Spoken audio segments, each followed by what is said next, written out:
Escape your pursuer at Dunkin' Donuts. Isa worked the night shift at her uncle's Dunkin' Donuts, a small, quiet spot off a lonely highway, struggling with boredom as a violent storm raged outside. Her phone battery died, flickering before finally shutting off. With a sigh, she plugged it into the charger. The empty Dunkin' Donuts felt eerily quiet. Feeling sleepiness creeping in from the stillness of the night shift, Isa got up and headed to the back to make herself a cup of coffee. Trying to stay alert, Isa sat at the corner table, sipping her coffee. The sound of the storm seemed to press in from all directions, making her feel unusually uneasy in the empty store. Just as she took another sip, the power went out, plunging the store into darkness. The bell above the door rang, signaling someone had entered. Isa froze. She wasn't expecting anyone, especially during this storm. Blinking, she slowly moved toward the counter, the only light coming from a nearby candle. As Isa lifted the candle, the pale face of a woman emerged from the shadows. Her hair was disheveled, her pants torn in multiple places, and her shirt dotted with what looked like dried blood. Isa, horrified, exclaimed, "Oh my God, you scared me. What happened to you? Are you okay?" The woman's eyes were wide with fear, an expression haunted and desperate. "Please, She gasped. you have to help me. He's coming. If we don't move fast, he'll kill me." Before Isa could respond, headlights swept across the window. A blue pickup truck pulled into the parking lot. The woman grabbed Isa's arm with surprising strength for someone so frail. "We need to hide. Now." Isa led her to the storage room and locked the door. Chaos ensued as the front door of the store opened again, this time revealing a man in his 40s with cold, sharp eyes. Isa forced a smile, trying to stay calm and keep him from suspecting anything. "Good evening.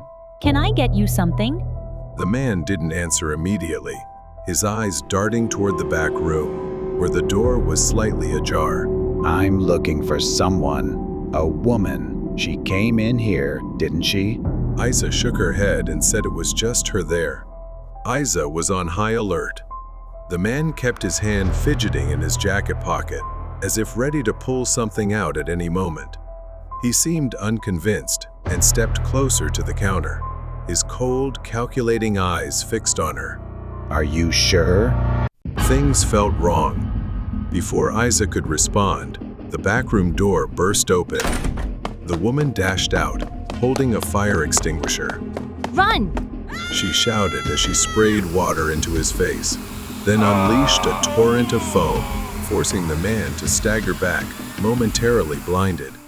They grabbed a baseball bat from behind the counter and bolted out the back door into the raging storm, disappearing into the pitch-black night. Freezing, they ran toward the woods. The man wasn't far behind, his flashlight beam cutting through the darkness as he shouted threats. Finally, they found an abandoned wooden cabin, dilapidated and isolated, its door hanging loosely on its hinges. They immediately began barricading the door with an old table. "What now?" Isa whispered. The woman pulled out a small knife from her pocket and told Isa that, if necessary, they would face him. She had been running from him for weeks and decided it was time to stop hiding. He arrived and began pounding on the door, trying to force his way in. Isa and the woman exchanged a look, bracing for whatever would happen next. He burst through the door. The woman charged at him, knocking him off balance. Isa, trembling but determined, swung the baseball bat hard at his head. He collapsed to the floor, dazed. The woman quickly grabbed a rope from the cabin and tied the man up while Isa used his phone to call the police. When the police arrived, they uncovered horrifying evidence in his truck, tools for murder and belongings from previous victims, women he had kidnapped and tortured. As the storm began to dissipate, it was finally over. They turned to each other and smiled. Dark intentions at Dunkin' Donut. The fluorescent lights flicker above me as I sit on the edge of a narrow bed. The cold walls, the air thick with dust and time. It's been 2 years, but I remember it all as if it happened yesterday. The Dunkin' Donuts shop, the rain, and Jerry. That's where it all began. I worked the night shift at the Dunkin' Donuts in a quiet suburban town. It was a small place, nestled between an old laundromat and a thrift store. I saved what I could, putting money aside each night. It wasn't glamorous, but it was a job, and it kept me going. My sister usually stopped by, but tonight she wasn't there to see me. She was sitting by the window with a guy, her eyes red from crying. I couldn't hear what they were saying, but it was obvious they were arguing. She looked so distressed. He wore an old, worn coat, lingering at the door, watching the place. Tonight, he hesitated at the door, lingering longer than usual. I tried to keep my distance. There was something about him that made my skin crawl. I snapped out of my thoughts when the door creaked open, and Jerry walked in. He was irregular but always so strange. His habit of coming in at exactly 10 p.m. never failed. He shuffled to the counter, but his gaze shifted to my sister, now sitting alone, staring out the window. Jerry leaned in, asking me about her, asking if he could get her number. I clenched my jaw, trying to smile politely, but the sharpness in my voice slipped out. "Leave her alone, Jerry. Just order and go." He chuckled and said, all right, I'll have the usual." He ordered a chocolate donut and hot chocolate, which he always ordered, and went to his usual seat in the corner. I watched him eat, tearing tiny pieces off his donut, his eyes flicking toward me now and then, making me uneasy. My shift ended. It was pouring as I walked home, the streets deserted, but after a few blocks, I started hearing another set of footsteps, echoing mine, stopping when I stopped. I turned around, but no one was there, just the empty sidewalk stretching under the streetlights. I kept walking, faster, but the feeling of being watched stayed with me. I finally made it back to my apartment. I went into my bedroom, letting the silence envelop me. But then I saw him, Jerry, standing across the street, holding a radio. He just stood there, staring at me, the radio pressed to his ear. He pressed his head to it, then suddenly smashed it against his head with a blank, puzzled expression. Blood gushed from his head. I scrambled around the room for my phone to get help, but when I looked back, he was gone. I sat on my bed, staring out the window into the rainy night. Jerry's face kept flashing in my mind. I couldn't take it anymore. I was sick of seeing him every night. And then, a dark thought crept into my mind, and I felt an odd satisfaction as I imagined it unfolding. I needed to teach him a lesson, to make him understand he wasn't welcome. The next night, I returned to the shop, stopping at the back to grab some supplies. I picked up a box of donuts, carefully selecting a chocolate one, just like Jerry's usual order. I pulled a small vial from my pocket, a stimulant strong enough to paralyze him for a while. I injected it into the donut, the liquid vanishing into the soft pastry. I carefully placed the donut back in the box, my heart racing as I imagined Jerry's face when he realized what was happening. I returned home and watched the rain fall outside the window. The donut sat on the dresser, a reminder of the plan forming in my head. As I sat there, an odd sense of peace washed over me. I didn't know where this road would lead, but I knew one thing: I wouldn't have to see Jerry's face staring at me anymore. Wouldn't have to endure his unsettling presence lurking on the edges of my life. The next night, I returned to the counter, watching the quiet stream of customers come and go, my mind racing with the plan I had laid out. The donut box sat in the drawer, hidden away, with one specific donut prepared for Jerry. I spent the whole day thinking about it, rehearsing the moment in my mind, imagining his face when he realized what I had done. I checked the clock. Almost 10 p.m. The door opened, and Jerry walked in, moving with his usual unsettling calm. I noticed a new scar on his forehead, a reminder of his strange behavior the night before. He glanced at the menu, but his focus was entirely on me. Then he reached into his pocket and pulled out a wad of cash, throwing it directly at my face. I could feel my anger boiling inside from his action. I reached into the drawer and pulled out the box with the special donut inside. I took him to the table, keeping my face as neutral as possible. He accepted it with a smirk. Then I went back to waiting for what I wanted. I stood still, watching Jerry slowly move his hand to the plate and take out the donut I had prepared for him. He slowly picked it up and intended to enjoy it. I felt very satisfied and happy to be able to witness what was about to happen. I chuckled inside, but then suddenly his hand holding the cake stopped. He put it on the plate and looked away. My heart sank with disappointment. Then I saw the door open again. That's my sister. She was smiling, dressed a little more neatly than usual. When she approached the counter, then turned her eyes to Jerry, her face lit up. I stared in disbelief, piecing everything together as she looked over to his desk. Could it be that what I'm thinking right now is true? My sister said, her voice filled with excitement, "Adam, I want you to meet someone," and pointed to the table where Jerry was sitting. My sister went to his table. Then he started to act gallantly. I suddenly remembered that she also liked to eat chocolate cake. Then, with a distorted smile, he brought the cake to his mouth for my sister to eat. I felt like I was collapsing, and instead a surge of panic hit me. I ran to the table and stumbled, screaming in vain, "Stop!" I screamed, my voice cracking with desperation. Panic flooded the room as I knelt beside her, screaming, shaking her, hoping she'd wake up. Jerry knelt down too, his face showing real horror as he tried to help. He pressed down, trying CPR, but it was no use. She was unconscious, her face pale. That's when it hit me, had I misjudged him all along? I grabbed my phone, my hand shaking as I dialed for an ambulance, my mind reeling as I realized the gravity of what I had done. The ambulance arrived, and I followed as they loaded her into the back, the siren wailing as they sped toward the hospital.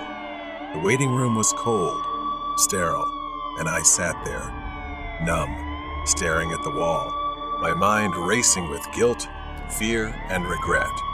A doctor came out, his face grim. He told me she was alive, but barely. The drug I put in the donut was enough to paralyze her temporarily, but very dangerous. She might not walk again. If there had been more, she wouldn't have survived. Relief washed over me for only a brief moment before I saw the police step into the waiting room, their eyes fixed on me. They approached, and I could feel the weight of what was about to happen. The room was harshly lit, cold, and unwelcoming. They asked me questions, again and again, trying to piece together what had happened. I told them the truth, every detail, from Jerry's strange behavior to the plan I had laid out, unaware of the devastating consequences. The officer listened and told me I was lucky my sister was still alive. But I should not be mistaken, this was premeditated, and I would face the consequences. With the camera evidence and the plots I had schemed, I was now convicted, the weight of my actions bearing down on me as I was led away. I sat on the edge of my bed, staring at the door through the cold prison bars. The world seemed distant, but the memories of that night never left me. I wondered about my sister, hoping she had healed, hoping she had moved on, and maybe, someday, she would forgive me. Nightmare with the delivery person. I am one of those people who hates ordering food over the phone. My kids always criticize me and call me old-fashioned because rain, thunder, or snow, whenever we order food, I always drive straight to the restaurant. What they don't know is that this isn't just a whim. It's a story that's not exactly a pleasant one. I was 12 years old, and it was one of the first times I was allowed to stay home alone. My parents had gone to a friend's party a few blocks away and decided I was old enough to take care of myself.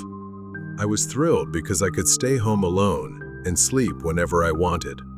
That night, I was allowed to order a pizza by myself. At first, my parents waited for the delivery guy, but he was taking too long, so they had to leave.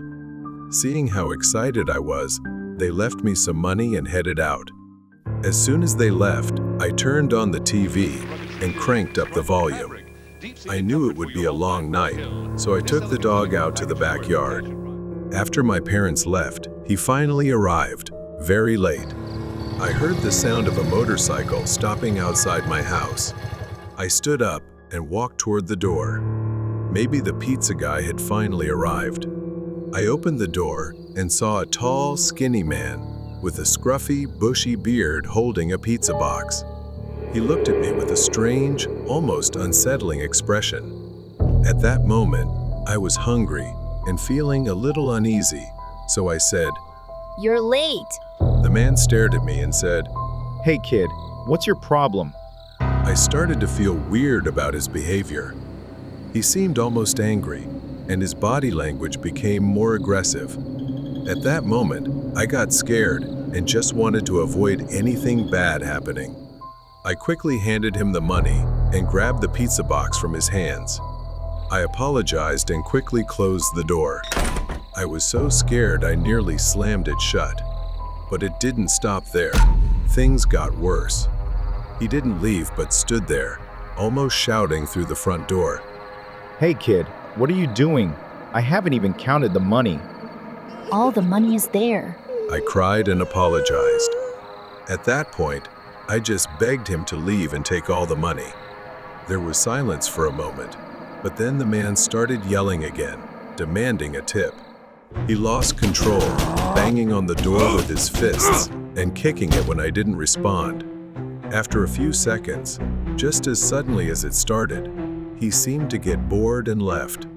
My first instinct was to slowly creep toward the door and peek out the nearby window to check if he was really gone.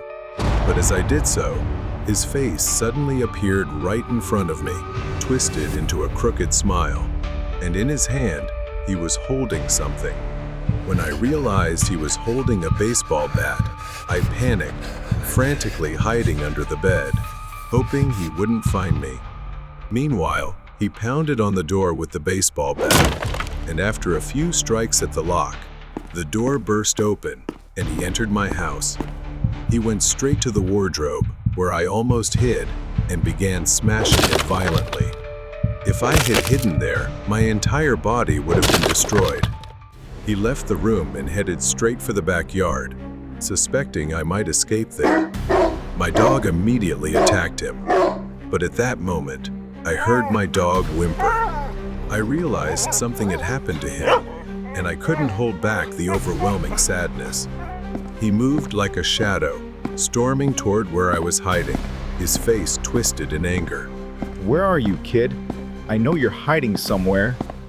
He yanked the mattress away and began smashing the bed with the bat, as if trying to break the wood and leave me trapped beneath the wreckage. The wood of the bed began to splinter, and the shards dug into my skin. All I could do was scream for help. As if answering my prayers, two of my neighbors burst in from behind and tackled him to the floor. He quickly got back up, grabbing the bat and trying to swing at them, but one of the neighbors managed to wrestle it away. Then he fled immediately. Suddenly, everything went white and I passed out. When I woke up, I found myself in the hospital. My parents were crying in front of me, saying I was lucky to have only minor injuries. I accidentally overheard my parents talking about the man. He had been a convict with a history of violence, and that night, he had fought with a couple and argued with his boss. In the years that followed, I never ordered delivery again after what happened. The deadly delivery. Have you ever felt like this might be the moment you die? If not, consider yourself lucky, because that's exactly what happened to me last week. I work at a local pizza shop. My job involves taking orders and delivering pizzas to customers during the night. I've always worked night shifts and never had any issues until last week. I was standing near the counter when the shop phone rang. The man on the line ordered 2 large pizzas and gave an address to a house on the outskirts of town. The man's rude behavior over the phone annoyed me, but I let it slide and started preparing for the delivery. I asked the cook to prepare the order. I checked the address on GPS and realized it would take me 20 minutes to drive there. I was driving through small towns. It was 10 p.m., so the streets were completely deserted.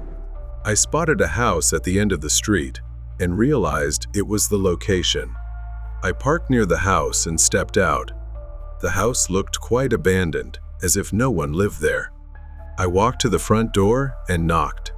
I heard the door creak open after a few seconds. A rough-looking, angry man with a scruffy beard stood in the doorway. His eyes were bloodshot, and he reeked of alcohol. He asked, "What do you want?" I realized this was the same guy who had insulted me over the phone. I calmly said, "Here's your pizza," and handed him the boxes. The man eyed me up and down before paying me and slamming the door in my face. I walked back to my car and was about to start the engine when a sound caught my ear. It took me a moment to realize what it was. I strained to listen carefully and realized it was the sobbing of a little girl. I looked around but saw no one. Then I realized the crying was coming from the house I had just delivered the pizzas to. At first, I thought it might be his daughter. It could have been a private family matter, but there was something in the girl's cries, like she was begging me not to leave. I slowly got out of my car and tiptoed closer to the front door, trying to listen to the sounds coming from the house. The girl's sobbing continued, but this time I heard 2 more voices. I heard 2 men speaking in hushed tones, their voices raspy, though I could almost make out everything they said. The angry drunk man was yelling at another man, "I told you to shut the girl's mouth tightly." The other man replied, "I did, but she won't stop sobbing." They argued, their voices filled with profanity. The girl's sobbing grew louder. There was a small window on the porch. I slowly peeked inside, and what I saw terrified me. A little girl lay on a dusty mattress on the floor, her hands and feet bound, her mouth taped shut, her wide eyes filled with terror. The entire situation became clear to me. They were kidnappers, and this little girl was their captive. The house was likely abandoned, which is why they chose it as their hideout. I got back into my car, honestly terrified, and thought about just leaving. I figured it was better to let the police handle it, but I realized how dangerous it would be to leave the girl there. So, I called 911. The nearest station said they'd arrive in about 20 minutes. I stepped out and began moving toward the back of the house. When I reached the back door, I saw the 2 men heading upstairs, leaving the girl on the floor. I told myself this was my only chance. Luckily, the back door had a small pet flap. I reached through and turned the knob. Slowly, the door opened. The men were still arguing upstairs. I quietly made my way into the living room. I reached the girl.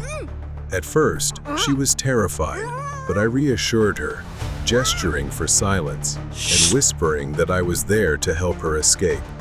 I told her the police were on their way. She nodded tearfully. I started untying her, but suddenly I heard hurried footsteps. It was one of them. I immediately picked the girl up and began running toward the door. The bastard pulled out a large knife and chased us. As I neared the exit, he stabbed me in the leg. I screamed in pain, but I couldn't stop. The girl began crying and screaming in fear when she saw blood pouring from my leg. I held her tightly and ran as fast as I could. The streets were empty, and the next house was far away. I knew I couldn't make it that far. I prayed to God, begging for the police to arrive before they caught us. My hope of survival was slipping as I began to lose consciousness, but then I saw red and blue lights coming toward us. The sound of sirens made me breathe a sigh of relief. I passed out. I spent a week in the hospital. The police reunited the girl with her parents and arrested the kidnappers. The doctor told me I might have a limp for the rest of my life, but when the little girl visited me in the hospital, her smile and the happy tears on her parents' faces made every bit of pain worth it. I was happy to have saved a child's life that night, delivering pizza. Run away from strangers. The grocery store sat in the middle of a vast, empty parking lot, bathed in dim streetlight. It was 2 a.m. The store was closed, and an eerie quiet surrounded the building. I was the night shift manager here. Usually things were calm, and nothing happened, just me stocking shelves during the quiet hours while the rest of the world slept. I had been working non-stop since my shift began at 10 p.m., trying to get everything done. My focus was broken by a soft knocking sound. It was coming from the front of the store. I left my cart behind and walked toward the sound. Through the large glass windows, I saw him, a man. I approached the glass door. I asked him what he wanted. He demanded I open the door. His face was expressionless, devoid of a smile, just cold eyes staring at me. I told him the store was closed and he couldn't stay here. As I turned to leave, a loud bang made me whip around. The man's fists pounded the glass, over and over, each hit louder and angrier than the last. This guy wasn't just some harmless drifter. I pulled out my phone, threatening to call the police. Only then did he step back, his eyes still locked on me, full of rage. He slowly walked into the darkness of the parking lot. The tension in me eased slightly. He was gone. I put my phone away and tried to refocus on my work. 15 minutes passed. The knocking, the pounding, the man, all faded from my mind as I got lost in stocking the shelves. But then I heard metal breaking, like something being torn apart. I abandoned my cart and ran toward the front, fear swelling in my chest. My heart sank as I saw the glass door slightly ajar. The latch, the only thing keeping the door secure, was gone. Fear engulfed me as I realized what this meant. I needed to get to the office and call the police immediately. I turned to run toward the office, but I froze in place. Standing not far from me, blocking my path, was that man. His expression hadn't changed. It was still the same cold, deadly, furious stare. I didn't think. I just ran. I dashed through the door, with the man right behind me. Suddenly, an old, battered van screeched into view, speeding toward the front of the store. It swerved recklessly, nearly hitting me as it came to a stop, my heart pounding in my chest. I moved forward, running past the van, but then everything turned upside down. A sudden sharp pain erupted in the back of my head. My body stumbled forward as I collapsed onto the ground. I didn't even have time to process what had happened before everything began to blur. I felt hands grabbing me, roughly lifting me off the cold asphalt. My vision faded, darkness closing in, and the last thing I remembered was the roar of the truck's engine and the sensation of being dragged inside. I woke up to a pounding headache, my wrists tied tightly behind my back. The truck jolted and swayed as it sped down an unfamiliar road. My mind was foggy, disoriented. For a moment, I had no idea where I was. I began piecing it together. The man, the truck. I had been kidnapped. I knew I needed to act quickly. I glanced around. Inside was pitch dark. But then I saw it. A pile of old tools, a rusty toolbox, and a few scattered pieces of metal on the floor. I twisted my wrists, testing the ropes. They were tight, but I could feel a slight give, just enough to give me hope. I heard the guy muttering to himself up front. This wasn't over. I took a deep breath, calming the rising panic within me. I needed to think, and I needed to get out. I edged closer to the toolbox, my fingers searching for anything sharp. It was tricky, but I managed to find a small piece of metal. I awkwardly twisted my hands, scraping the metal against the ropes. Every bump in the road threatened to give me away, as the pain nearly made me cry out. Suddenly, I felt the ropes loosen. A few more scrapes, and they snapped. My wrists were free, but I couldn't move too quickly. I glanced at the front seat, where I could see the back of the driver's head. He hadn't realized I was awake. I noticed the door lock was undone. I needed a plan. The truck slowed as it turned sharply onto a dirt road. The moment I had been waiting for. Taking a deep breath, I pulled the back door open and leaped into the night. I hit the ground hard, pain radiating through my body as I rolled across dirt and gravel. For a moment, I thought I couldn't move, but adrenaline surged within me. I staggered to my feet, running into the thick darkness of the surrounding trees. Behind me, the old van came to a halt. I heard the man shouting, his footsteps pounding as he chased after me, but I didn't look back. I just kept running, my heart racing in my chest. Branches scratched at my skin as I pushed through the thick underbrush. My mind blurred between fear and survival. I could hear the man's voice. I couldn't let him catch me again. Ahead, I spotted a clearing and saw the faint glow of lights through the trees. A road. If I could reach it fast enough, I'd be safe. I burst out of the woods and onto the road, frantically waving my arms as a car approached. The headlights blinded me, but I didn't care. I needed help. I ran into the middle of the road, screaming for them to stop. The car screeched to a halt, and I collapsed onto the road. The driver jumped out, shouting something, but I was too exhausted to respond. All I could do was whisper hoarsely, "Help." The driver took out his phone and called the police. In that haze, I could still see his shadowy figure standing at the edge of the forest, as if he were looking at me with eyes full of anger. But he didn't come any closer. Perhaps he knew that everything was over. I was taken to the hospital after everything that had happened. I was told the man had been apprehended not far away. He had been arrested. The police assured me he would be locked up, that he wouldn't hurt anyone again. Even though I was safe, the thought lingered in my mind. What if I hadn't escaped? What if I hadn't been fast enough? The fear remained, clinging to the edges of my mind, but I knew I had survived. I had been lucky to make it through that night shift alive. The insatiable craving at Voodoo Donuts. A cold winter night, when the air in their quiet little town grew heavy and horrifying.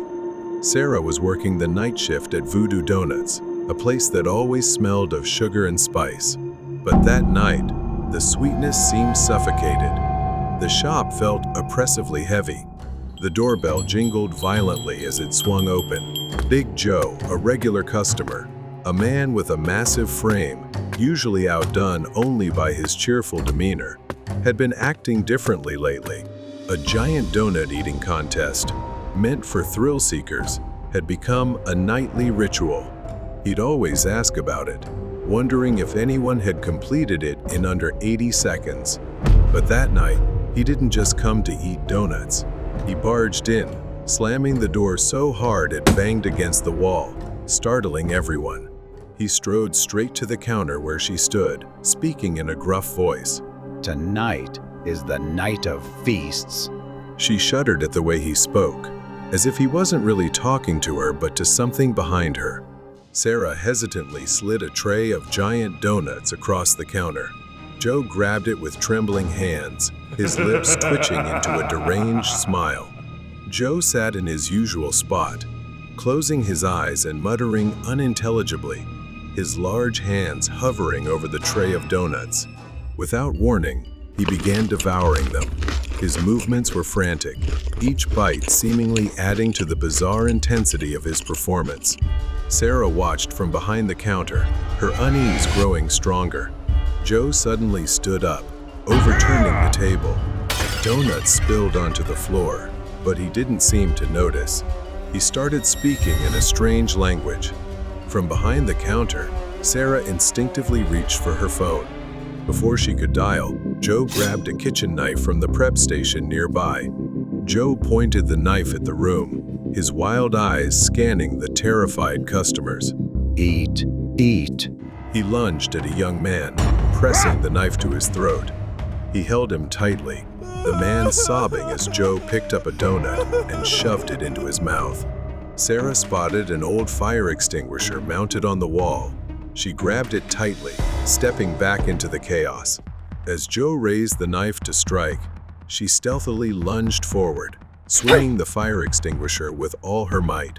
It hit Joe's head with a horrifying thud. He staggered, dropping the knife, but didn't fall. Joe turned to face her, a low growl emanating from his throat. His eyes, full of rage, locked onto Sarah. Joe staggered toward her. You don't understand. I am the chosen one. The feast never ends. He picked up a donut that had fallen on the floor and shoved it into his mouth. As he ate, his breathing grew erratic. His face turned pale, sweat streaming down his forehead. Suddenly, something caught. He clutched at his chest. His massive body trembled, then collapsed to the floor with a loud thud. Silence enveloped the room. Sarah dropped the fire extinguisher. She cautiously approached Joe's motionless body, her breath ragged as she checked for a pulse. There was none.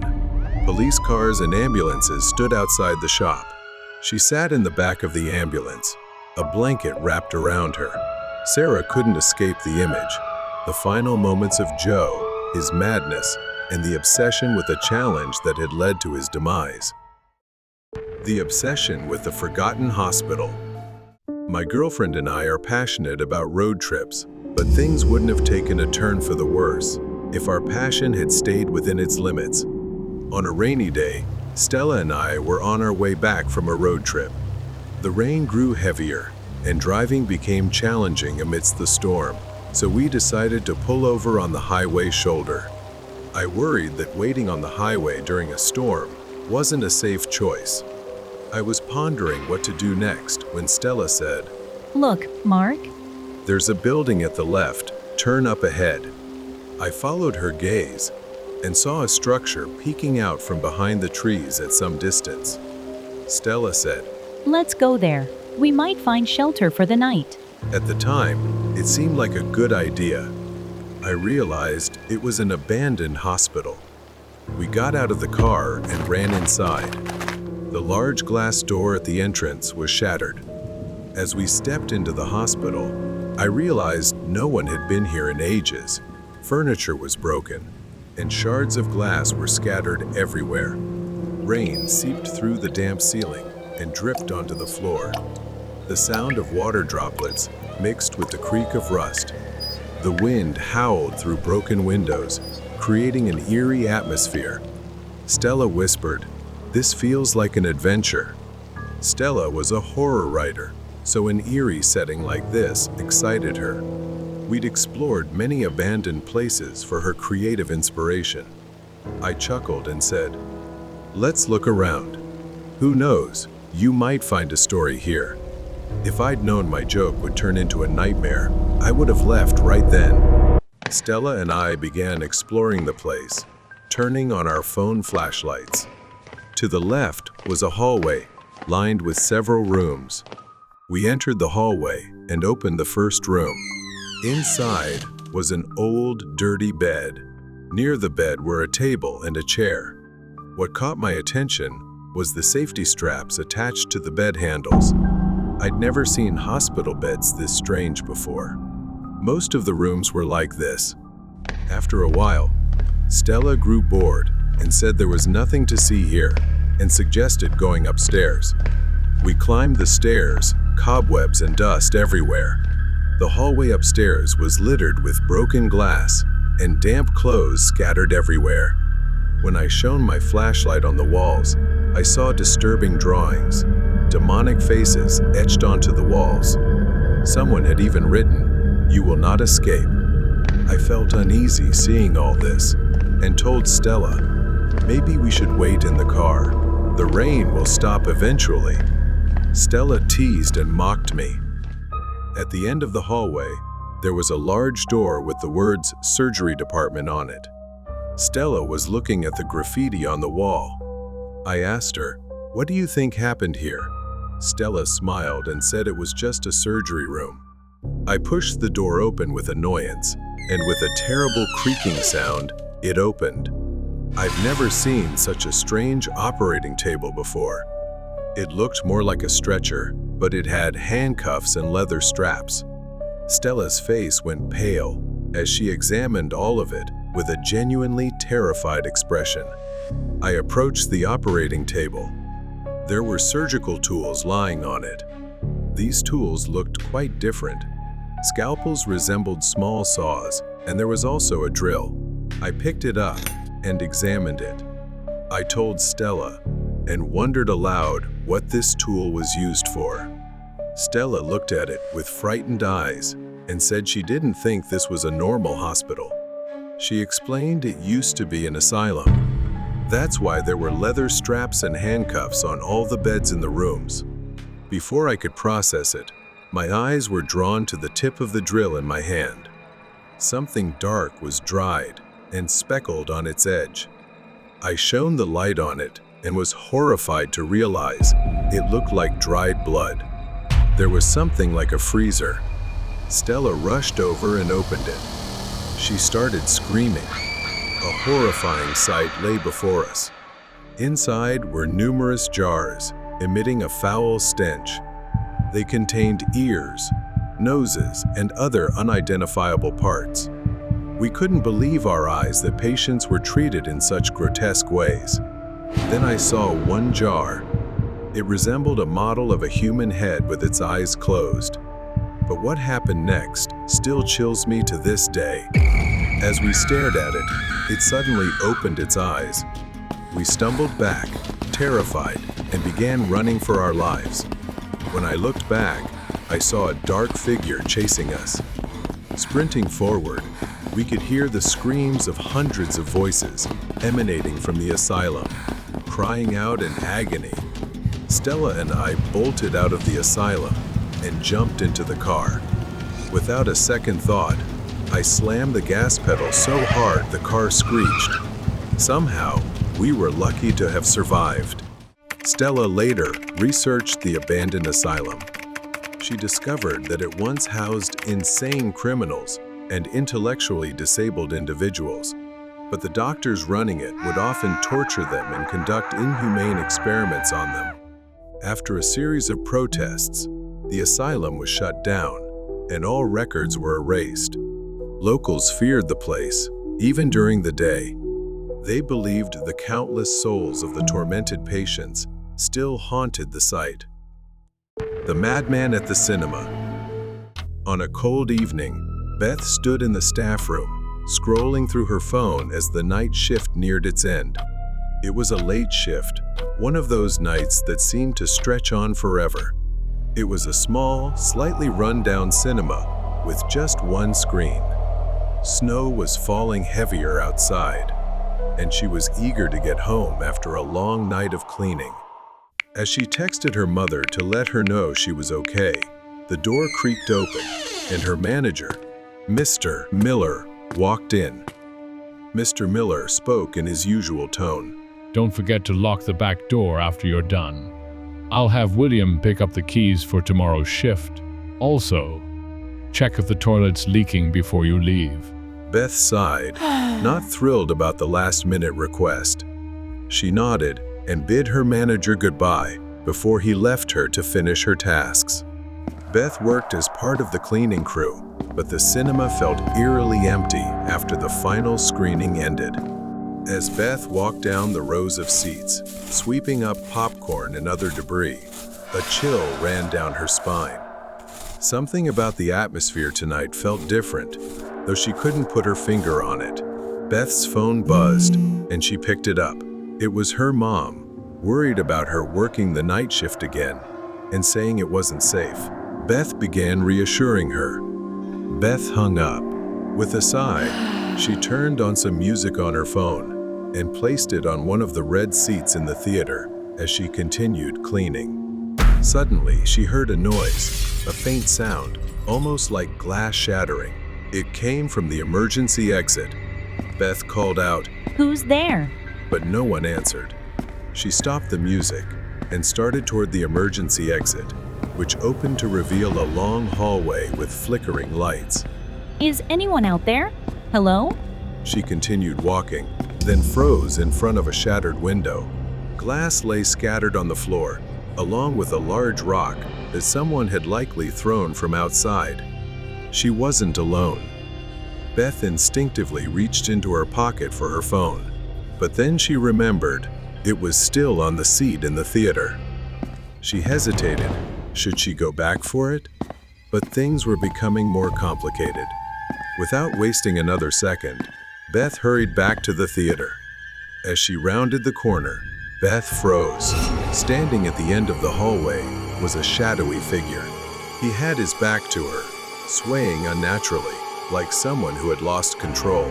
His clothes were disheveled, and his hair was a mess. Beth tried to quietly sneak away, but then he turned around, her stomach sinking as she froze in place. The light illuminated his horrifying face. He wore a sinister grin, like a grotesque mask, a mix of burns and hollow, bloodshot, crazed eyes. As she faced him, he revealed his dark intentions, saying, I've been waiting for you. I will have you. Beth stumbled back toward the theater as the man began chasing her, laughing and running like a madman. When she reached the seat where her phone lay, she grabbed it and ran deeper into the theater, hiding behind the rows of seats.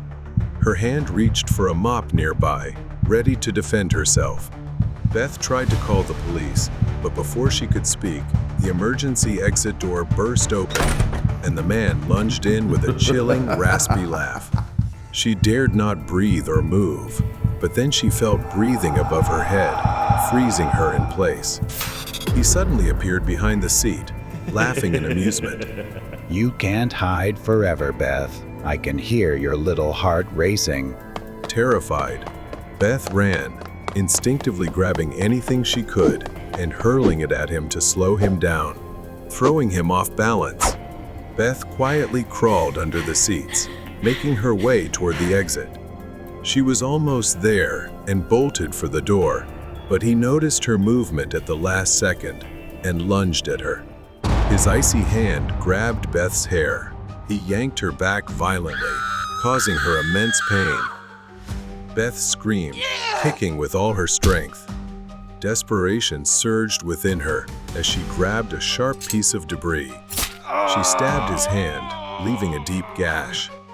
He howled in pain, letting her go just long enough for Beth to get up and run toward the exit. She slammed the door shut, locking it and blocking it with a stick, despite his screams and pounding. I'll be back. I'll find you. She ran outside, barely noticing the cold, trembling as she called for help. Later, the police revealed that the man had been stalking Beth for weeks, even poisoning her cat to cause her grief. Beth was horrified. She had never known the man, but he had inserted himself into her life without her knowledge for a long time. Beth survived, but her life was forever changed. She was in shock, undergoing therapy, and eventually moved in with her sister. The Dark Truck. Jack Carson, a rough-mannered, long-haul truck driver known for taking jobs no one else wanted, embarked on a long journey down an infamous, desolate road. His truck was tightly sealed, labeled only as medical supplies. The highway stretched endlessly, eerily quiet, with no signs of life except for the occasional rustling of dead trees in the wind. It was the kind of road you only took if you absolutely had to. Jack stopped at a solitary, dilapidated rest area. He stepped out for a smoke, the silence pressing on him like a physical weight. The wind carried faint, eerie whispers. Jack couldn't tell where they came from, but as he looked around, there was no one in sight. As he leaned against the truck, breathing in the air, a soft yet menacing voice whispered in his ear. You will die, as I did. Startled, he turned around, dropping his cigarette, but there was no one there. Just a strange mist swirling outside the window. Shaken, Jack climbed back into the truck and slammed the door shut. He had never experienced anything that felt so real. As soon as he started the engine, the radio turned on with an old, haunting tune. He brushed it off, thinking it was a malfunction. His hands trembled as he turned the knob to silence it, but the static continued, almost as if mocking him. Driving down the dark stretch of road, those words kept echoing in his mind. You will die, as I did. Growing louder with each passing moment. Driving deeper into the night, Jack noticed movement on the roadside. He squinted, unsure of what he was seeing, thinking it might be an animal. But as he got closer, the shapes formed into human figures, standing on the roadside, half hidden in the mist. Some waved cheerfully, but upon closer inspection, their smiles were twisted and maniacal, exuding malicious hatred. Others simply stared, their hollow eyes devoid of life. One figure pressed itself against the windshield, grinning mischievously. Jack held his breath as he slammed on the brakes. The figure vanished as soon as he looked away, leaving only the sound of the truck's tires screeching against the pavement. He gasped for breath, panic rising. What the hell is going on? Jack's eyes darted from side to side, trying to make sense of the shapes in the mist. The highway seemed endless. Jack could feel fatigue setting in. His eyelids grew heavy, and the road stretched on endlessly. He eventually stopped at another rest area, hoping to catch some sleep. Jack leaned back in the cabin, closing his eyes and falling into a deep sleep, the hum of the engine lulling him into a false sense of security. Then Jack woke up with a start. A weight pressed against his chest, making it hard to breathe. His hands were pinned to the seat, leaving him unable to move. A wailing scream tore through the air, very close, as if it came from right in front of Jack. His eyes shot open wide. A figure, a woman, stood before him, her mouth open in a silent scream, her eyes milky white and hollow. He couldn't breathe. He couldn't move. Jack tried to scream, but no sound came out, as if the world was closing in on him. And then everything went dark. He jolted awake, gasping for air. The sun was rising as Jack stepped out of the truck, his body trembling. He couldn't shake the feeling that something had tried to take him. The mist had cleared, but the memory of the woman's wailing cry lingered in Jack's mind. Jack returned to the desolate road he had driven 1,000 times before. Tempted by money, he ignored what he had seen before. The thick fog swallowed everything. A figure, barely visible in the mist, darted in front of the truck. Jack swerved, yanking the wheel hard. The truck veered, narrowly missing the faint figure as it lunged toward him. His breath caught in his throat, his hands gripping the steering wheel tightly. As the truck wobbled back under control, Jack glanced into the rearview mirror. Nothing, no figure, no movement. Shaking, he took a sip of coffee. The bitter taste did nothing to calm him. It wasn't long before Jack's anxiety turned to sheer terror. Suddenly, an icy chill swept through the cabin, making the hair on his neck stand up. He felt someone sitting beside him. He glanced at the passenger seat. A pale woman with sunken eyes and disheveled black hair, dressed in tattered clothes, sat there in eerie silence. She slowly turned her head to face him, staring intently. Now it's your turn to pay for the lives you've taken. Jack gripped the wheel, struggling to keep control of the truck, demanding to know who she was. Then the woman lunged at him, her icy hands tightening around his neck. Jack screamed, but it was choked off. Disoriented, Jack instinctively hit the gas as he struggled to break free from the crushing grip. The truck swerved, its tires screeching on the wet road. Jack's vision blurred, his mind spinning as if he were sinking into darkness. He gripped the wheel with one hand, the other flailing in the air. His fingers passed through her futilely. "Please don't do this." The woman didn't respond, her gaze glowing with a deadly hatred. Jack felt the truck slipping out of control, sliding sideways toward the edge of the road. He tried to hit the brakes, but his legs were numb. Jack's world went black. His body slumped into the seat. The truck careened off the road, the sound of metal scraping against gravel and dirt filling the air until it crashed through the guardrail, plunging into the ravine. The next morning, police investigators arrived at the crash site. The mangled truck lay at the bottom of the ravine, its cargo spilled across the ground. They found Jack's body in the driver's seat, his neck twisted to one side, bruised heavily as if something had crushed it. Investigators and forensic teams began examining the wreckage. Beneath the layers of cargo, they uncovered sealed containers marked with warning labels. Then they uncovered a horrifying truth. Hidden among the legitimate goods were human organs. Jack wasn't just a truck driver. He was a trafficker of human organs, disguised as a legitimate cargo hauler. As the investigation unfolded, it revealed an illicit network that Jack was a part of, operating under protection for years. Many innocent lives had been lost at the hands of these merciless criminals. The ghost of the woman stood at a distance, her purpose fulfilled. For Jack, it was too late. He had no chance to turn back. He had faced the consequences of his actions. The impersonator of the babysitter. Dylan was home alone, sitting on the couch in the living room, when his mom walked in with Joshua, a thin man who looked nervous. He was 12 years old and believed he was old enough to stay home alone, but his parents insisted on hiring a babysitter. Dylan immediately disliked Joshua, calling him a clumsy loser, a nerd in his head. Joshua tried to be friendly, but his anxiety was clear. His mom handed over the rules for the evening. Joshua had to make sure Dylan ate, didn't stay up too late, and didn't watch horror movies. But Dylan was determined to make everything difficult. He rolled his eyes and agreed reluctantly.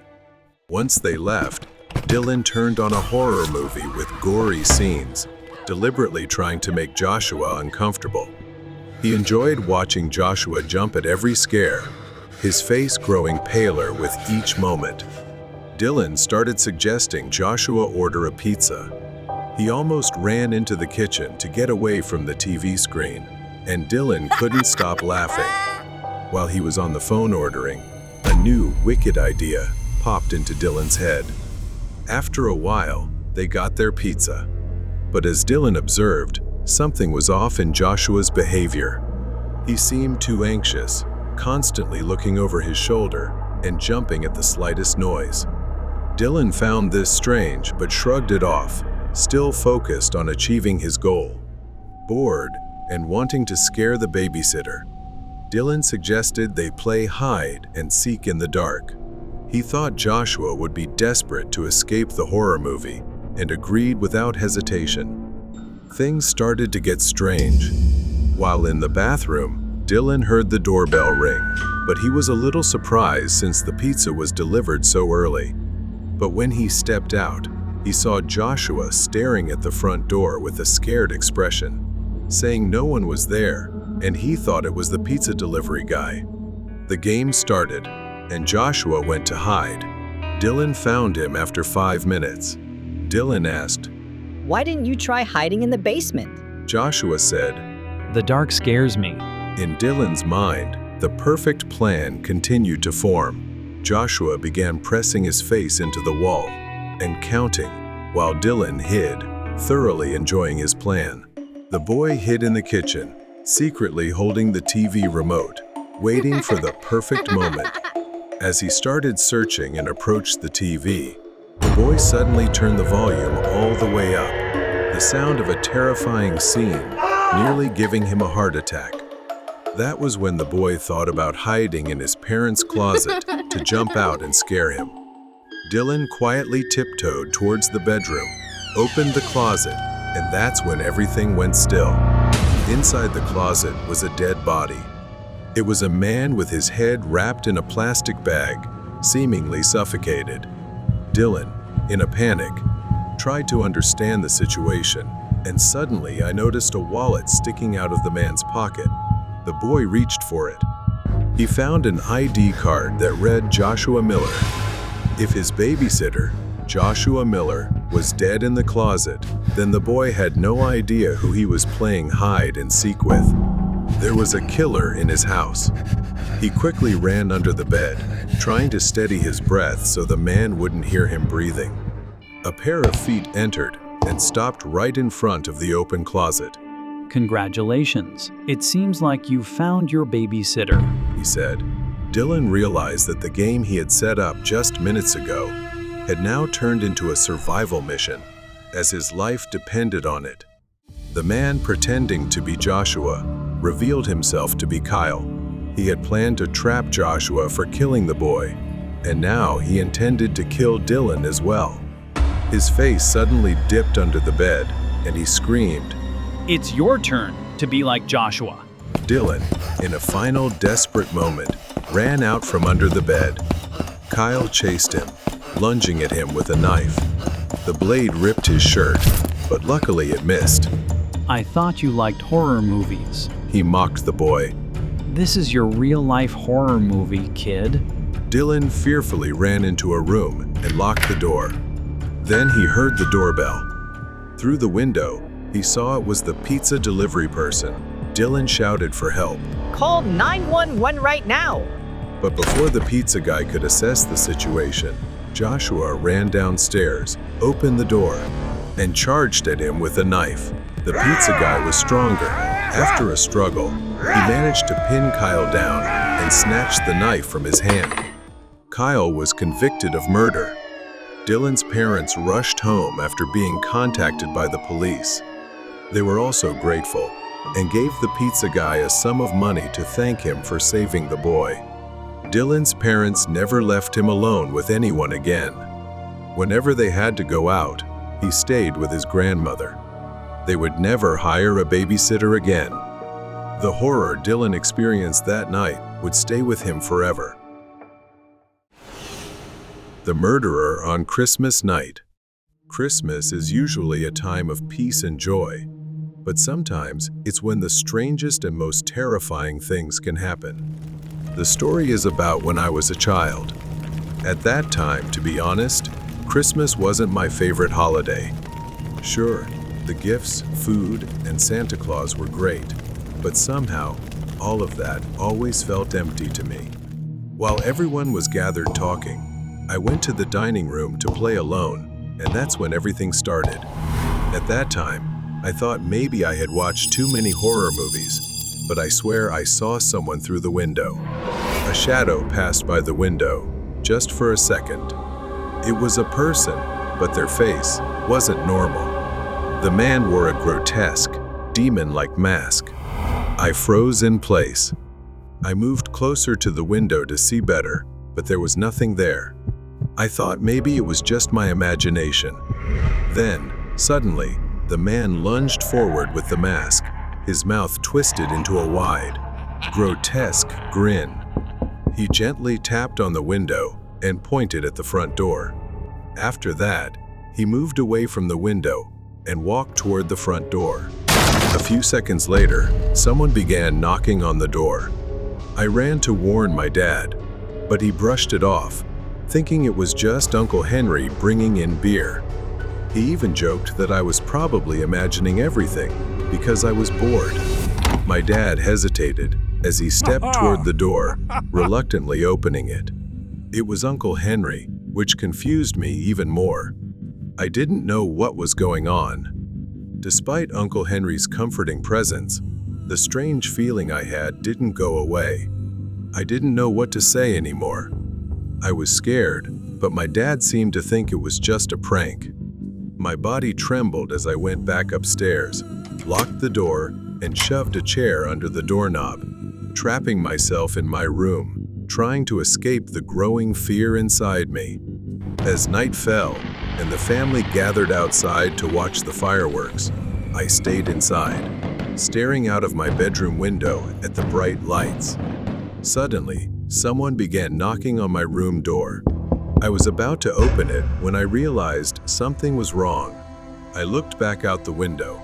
My mom, dad, grandparents, and uncle were all downstairs. So, who was knocking on the door? I stepped toward the door, my hand trembling as I touched the doorknob. I paused for a second, then looked through the peephole. It wasn't my parents. It was him, the man wearing the demon mask. His voice was deep, but I could still hear it clearly. There was no mistaking him. He insisted that I let him in, promising me horrors if I refused. He even taunted me, threatening to kill me like he had with other children. Terrified, the first refused to open the door, only to hear the door starting to splinter as the masked man tried to break in. I screamed for help, but they outside didn't know the danger lurking inside. In a desperate attempt to cry for help, at the same time, my parents struggled to open the locked back door, which had been mysteriously sealed from the inside. They were panicked, unable to get into the house. As the masked man continued pounding on the door, I watched in horror as the wood began to crack. He was close to getting in, and I could feel my life slipping away. The door shattered, and the man, his face still hidden behind the grotesque demon mask, stepped into the room. He grabbed my neck with terrifying strength. My body writhed, trying to escape his grip. My vision blurred, and for a moment, I thought this was it. But then, a loud crash sounded from outside the window. He looked up for a moment, distracted. My dad realized the severity of the situation, climbed the ladder to the window, and threw a rock through it. The glass shattered. Without hesitation, my dad climbed through the broken window and rushed into the room just in time to pull him away. He didn't stop there, though. He took a knife and lunged toward my dad. My dad tried to dodge the strike, but the blade grazed his shoulder painfully. Still, he pushed forward. As my dad desperately fought to subdue him, I grabbed a metal lamp from the bedside table and struck him on the head. He staggered back, dazed. Outside, the sound of sirens could finally be heard. We were saved at last. When they caught the man, he referred to himself as the Grinch. They said he was responsible for many child disappearances around my age, and some bodies had been found and buried in his backyard. Since that day, many months later, I still see a therapist because of that man. Every time I sleep, I dream about what would have happened if I hadn't locked my door. I survived, yes, but the nightmares will never leave me. Echoes from the haunted shop. It all began as a challenge. Every town has one, a haunted location that no one dares to enter after dark. For their city, it was an old fast food restaurant that had closed down years ago after a string of mysterious deaths. Now, it stood there, decaying at the corner of the street. For years, stories surrounded the place. Customers disappeared. Strange noises echoed at night, and lights flickered inside despite no power. Some even claimed the place was cursed. The building loomed before them, weeds sprouting through cracks in the sidewalk, and an old, rusty delivery truck sat in a distant corner. The neon sign had long since died, but somehow, even in its decay, It emitted an eerie glow under the moonlight. They approached the door, and James pushed it open without hesitation. It creaked loudly, the sound echoing through the empty space inside. A foul odor immediately assaulted their noses, a rotten mixture of mold and something much worse, something decaying. But as she stepped inside, Sarah felt a chill seep into her bones. Her eyes darted around, wide with anticipation. Inside, the scene was worse than expected. It looked frozen in time, as if everyone had left one day and never returned. Dust covered the wrapping counter and old trays lay scattered on the floor. Then, a flickering light appeared at the back, something that shouldn't have been on, as there was no power here. They moved toward the kitchen, where most of the rumors originated. They said a corpse had been found here. As they approached the kitchen door, the overhead light flickered again, casting long, distorted shadows on the wall. James gave a nervous smile. The kitchen was a mess. Rusty appliances were caked with grease. The tiled floor was cracked, and dark stains splattered the walls. They began to hear whispering growing louder, coming from the old cold storage room at the back of the kitchen. Sarah stepped closer and peered inside. Something caught her attention, a reflection. At the back of the cold storage room, behind the shelves, was a mirror. The strange thing was they had never seen a mirror inside a cold storage before. And in the reflection were the two of them. But there was another dark shadow standing right behind Sarah and James. She turned around abruptly, but the room was empty. But in the mirror, they could both see her. A woman. She stood just a few feet away, her sunken eyes and skeletal face staring at them hungrily. In fear, they turned to leave, but the cold storage door slammed shut with a deafening noise. Darkness seemed to engulf them. She didn't dare look back, feeling a chilling presence as if she were right there behind her. Sarah fumbled for her phone, desperately seeking light, and when she turned on the flashlight, everything only got worse. In the beam of light, Sarah saw her face. Her mouth twisted into a grotesque smile. It was pale, eyes rolled back, emaciated, and her skin seemed to crack. Her bony fingers brushed against Sarah's skin. And then, suddenly, as quickly as it had started, she vanished. Before she could regain her composure, in the corner of the room, hidden among boxes and discarded trays, something caught Sarah's eye. She stopped, pointing with a trembling finger. It was a woman lying on the floor, her limbs twisted at unnatural angles. It was still decaying. She thought it couldn't be simple. Perhaps it was a murder. There was no time to think anymore. They hurriedly left the place. Sarah trembled. In a panic, she pulled out her phone to call 911. A while later, they arrived to cordon off and investigate the abandoned place. Then they heard an announcement from a detective. The woman they found matched the missing person they were searching for. Her family had reported her missing just 2 days prior. A chill ran down their spines as they heard his words. Realizing they had just encountered the victim of an unsolved case made the atmosphere feel heavy. Returning home, even now in the silence of the room, they sometimes heard whispers. They thought perhaps this wasn't a place to explore. There's always a reason why places like this have rumors, and they often stem from real dangers. The mystery behind a portrait. Moving in with Eric was supposed to be the start of something beautiful, but the moment she crossed the threshold, an unsettling chill enveloped her. Jamie's gaze settled on a large painting prominently displayed in the living room. It was a portrait of a beautiful woman with long, dark hair and piercing eyes. From the moment she saw it, she felt deeply uneasy. The woman's eyes seemed strangely alive. Jamie shivered, feeling the weight of those eyes on her. She thought it was watching her. She glanced at Eric, who was arranging painting supplies nearby. It's just a painting, Jamie.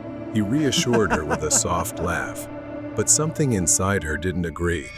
As Jamie lay in bed, she couldn't shake the image of the woman's piercing gaze. It felt as though the woman in the painting wanted to tell her something. Then one night, she had a nightmare, the woman stepping out of the painting. A cold hand gripped her arm, and the woman in the painting whispered one chilling word. Run. Jamie jolted awake in panic. She could still feel her presence in the room, her eyes burning into Jamie. After another sleepless night, she asked Eric to move the painting out of their shared space, and reluctantly he agreed. He moved it to his office, but the unease remained, growing with each passing day. Instead of feeling relieved, things only got worse. He spent hours in his office with the painting, muttering to himself in soft, frantic whispers. When he appeared, his arms were scratched and bruised, as if he had fought with something or someone. Jamie's suspicion grew. One night, after Eric had fallen asleep, Jamie gathered her courage and snuck into his office, determined to uncover what was going on. As Jamie got closer to the painting on the wall, the woman's eyes now looked fiercer than ever. Her hands trembled, but she forced herself to take a photo with her phone. Jamie began researching the image. Her heart sank as she found an old article. The woman in the painting was real, a young woman named Anna who had disappeared years ago. The last person seen with her alive was her boyfriend, who also vanished without a trace. She looked closer at the image of Anna. There was an eerie coincidence, her earrings. They were identical to the pair Eric had given her on their 1-month anniversary. With fear rising, Jamie's eyes darted around the room, searching for more clues. She noticed a white cloth over an easel, as if Eric was preparing to start a new painting. But what caught her attention was a knife lying next to his paintbrushes. Suddenly, Jamie felt a chill run down her spine. She turned back to the painting, and this time, Anna's expression had changed. Her mouth twisted and moved, forming the exact word Jamie had heard in her nightmare. Run. Jamie turned around, panic engulfing her. Eric was standing in the doorway, his face darkened with anger. He began asking her what she was doing there. Jamie backed away, but he continued advancing, gripping the knife tightly and saying that she knew too much. As he raised the knife, Jamie bolted, running down the hallway as fast as she could. She ran toward the door, fumbling with her phone to dial 911. But Eric was faster. He grabbed her by the neck just as she reached the front door, pulling her back with terrifying strength. Just when she thought it was all over, she heard sirens blaring outside. The police burst in. They quickly subdued Eric, pinning him to the ground as he thrashed and screamed in rage. While searching the house, the police found ample evidence behind a hidden door in Eric's basement. Behind it was a small, dusty room filled with Anna's belongings. But the most chilling discovery was Anna's decaying body hidden in Eric's basement. Finally, her spirit was set free. Before leaving, Jamie returned to Eric's office one last time. Anna's painting still hung on the wall. Her eyes were gentle, her face no longer twisted in fear or sorrow. Instead, she looked at Jamie with gratitude. The obsession with the house by the quarry. Tom's family moved to an old house near a quarry in Minnesota. He had a new job in a small town, and his family would stay there for a few weeks. Boxes were scattered across the hardwood floor. Emily sat by the fireplace, arranging her stuffed animal collection. Evi, his wife, sat in a chair, sipping tea and watching their daughter. Meanwhile, Tom was organizing tools in the corner of the room. But sometimes, the silence in the house was too heavy. The creaking of the wooden floor beneath their feet sounded louder than it should. The house fell silent, save for the faint howling wind outside. Tom lay awake, staring at the ceiling. His gaze turned toward the window. For a moment, Tom saw her, a shadowy figure of a woman with milky white eyes staring at him through the glass. Tom sat up in alarm. When he looked back, she was gone. Then Emily screamed. They rushed to her room. She was sitting on her bed, her tiny body trembling, her wide eyes filled with tears. She pointed under the bed and said, "She's under the bed? The woman with the white eyes. She wants me to hide under the bed." Tom bent down and looked under the bed, but saw nothing. They reassured Emily that it was just a nightmare, but something about her description made them uneasy. To ease her fear, the next day, they installed a small hidden camera in her room. What they discovered that night sent chills down their spines. On the screen, they watched her fitful sleep together. Hours passed without incident, until, suddenly, the blanket began sliding off her as if pulled by invisible hands. The little girl's small body shifted toward the edge of the bed, slowly as if being dragged. Then suddenly, she was yanked down violently. She fell off the bed and was pulled under it, disappearing from their view. They rushed to her and found her curled up on the floor, crying in fear. Tom opened the live feed on his phone. On the screen, a faint silhouette of a girl was hiding under the bed. She was crawling, hiding under Emily's bed.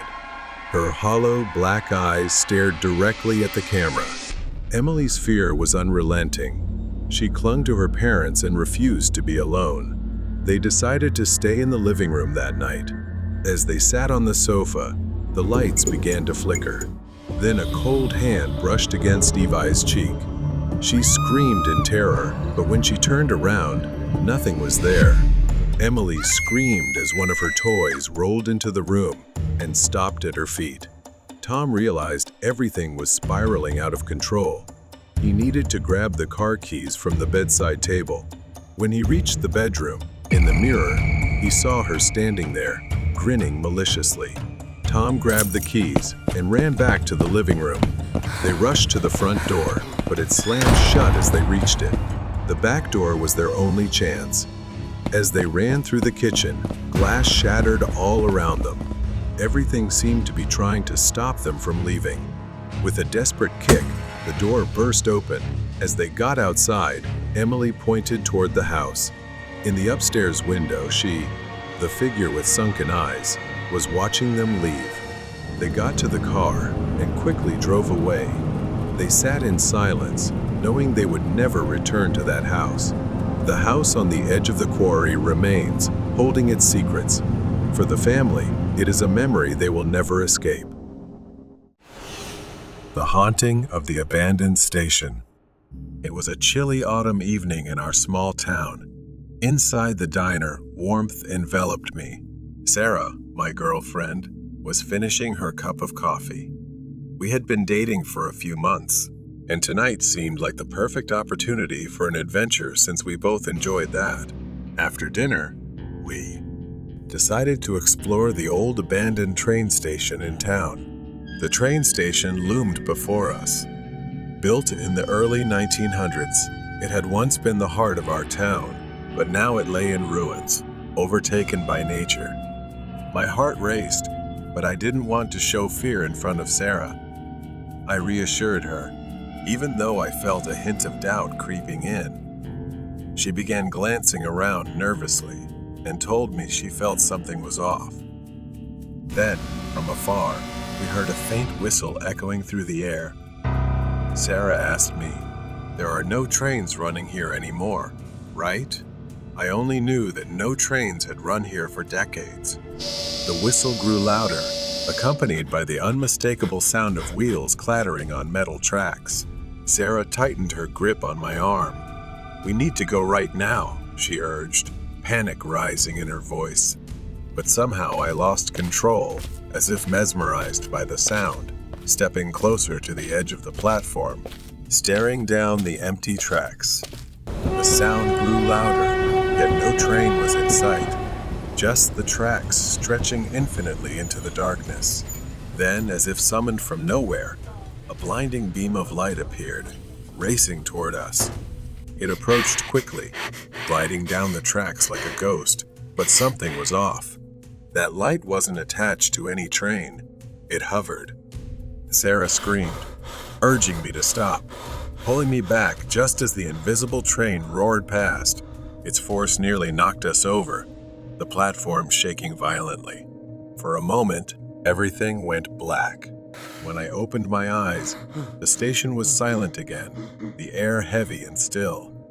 Distant sounds returned, but something had changed. Sarah was gone.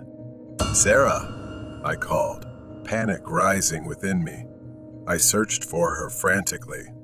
Then I saw it, a shadowy figure standing on the tracks, barely visible in the dim light.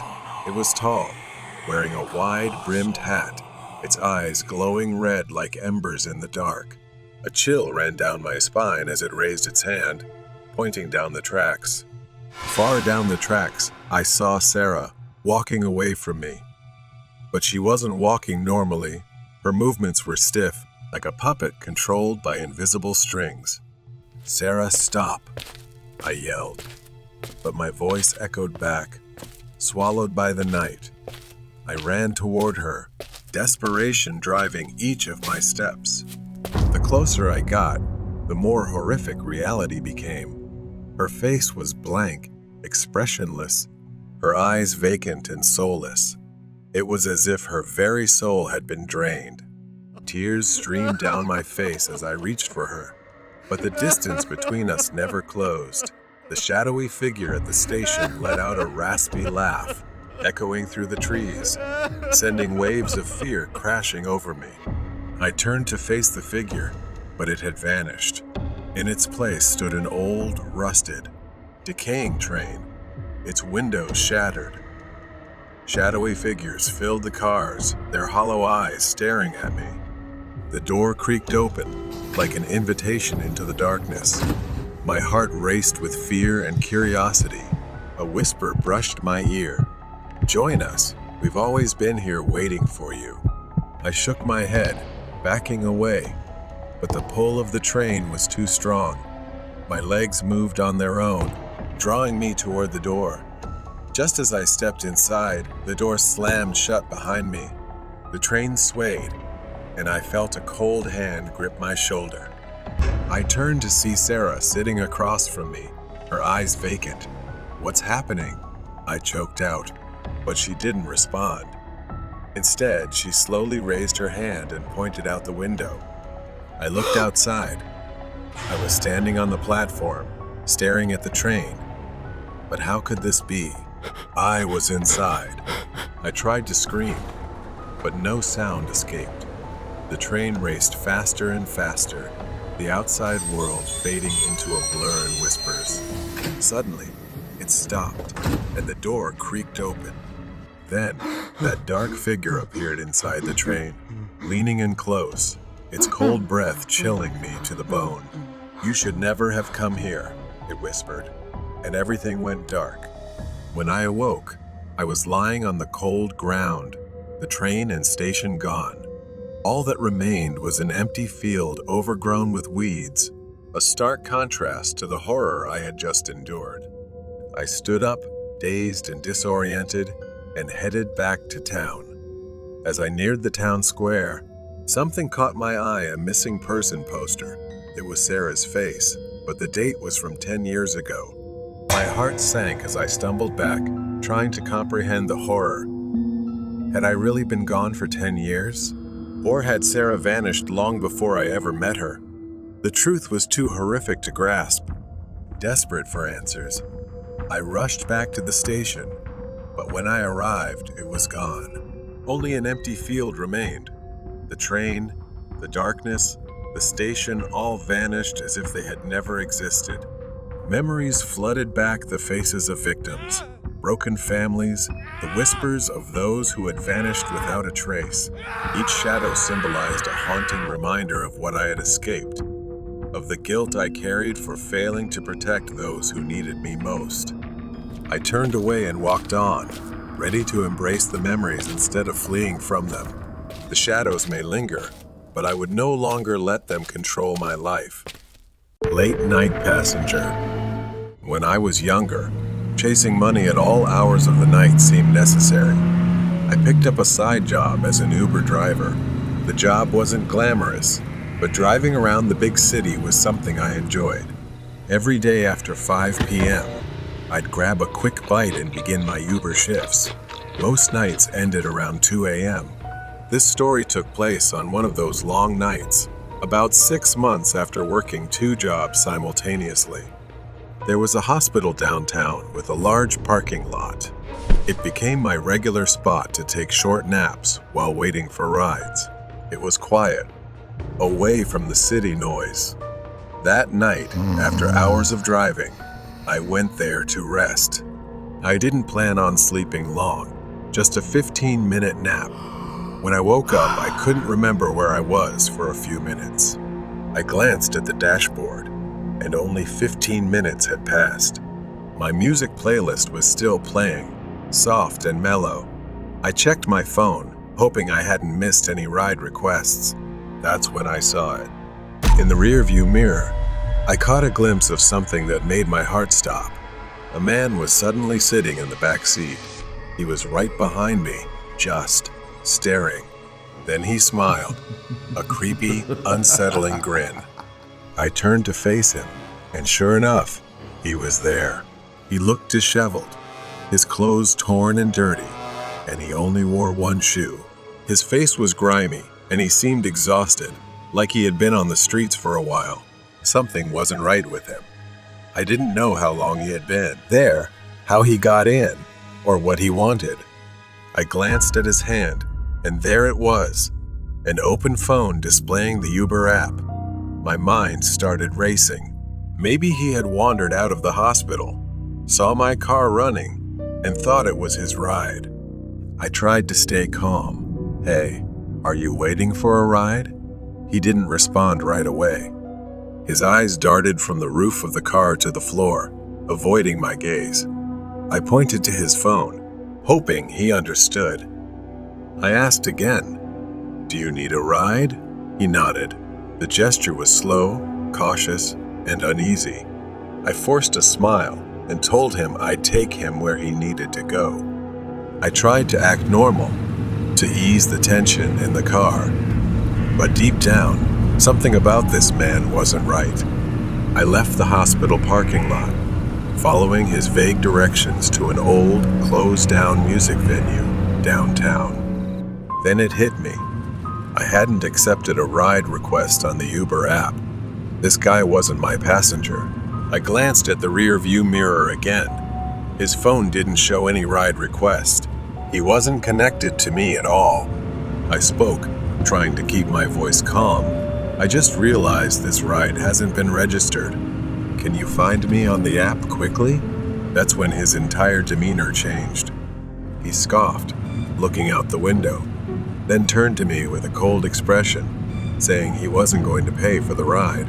I nervously chuckled, hoping it was a joke, but he remained silent.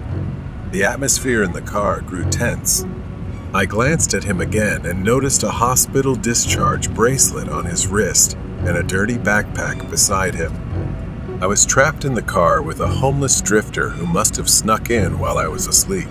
I needed to get him out. I told him I wasn't giving him a free ride across town and that he was lucky I hadn't called the police. But before I could grab my phone, he lunged and wrapped his hands around my neck. His hands were rough, calloused. I struggled trying to pry his fingers off, but he was too strong. A stench emanated from him. I could barely breathe.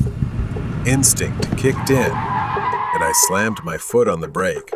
The sudden stop sent him flying forward, loosening his grip just enough for me to break free.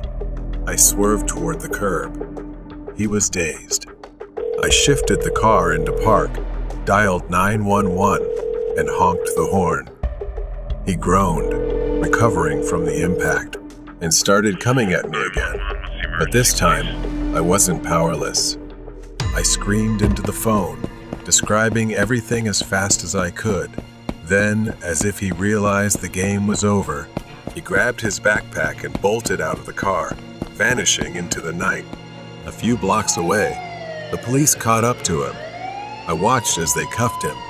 Later, I found out he had escaped from the hospital after being admitted for an overdose. He wasn't just a drifter, he was dangerous, and I had escaped something terrible. As the night came to a close, the only thought in my mind was, I'll never forget to lock my car doors again. The Window Stalker. It all started that day, when I was just a child, too young to fully comprehend the horror that was about to unfold. Our home was always cozy, with large windows in the living room that overlooked the beautiful garden outside. I was sitting on the couch with my back to the window, fully immersed in my favorite TV show. My mother was in the kitchen, doing her usual chores, but then something caught my attention. In the reflection of the TV screen, I saw the silhouette of a man.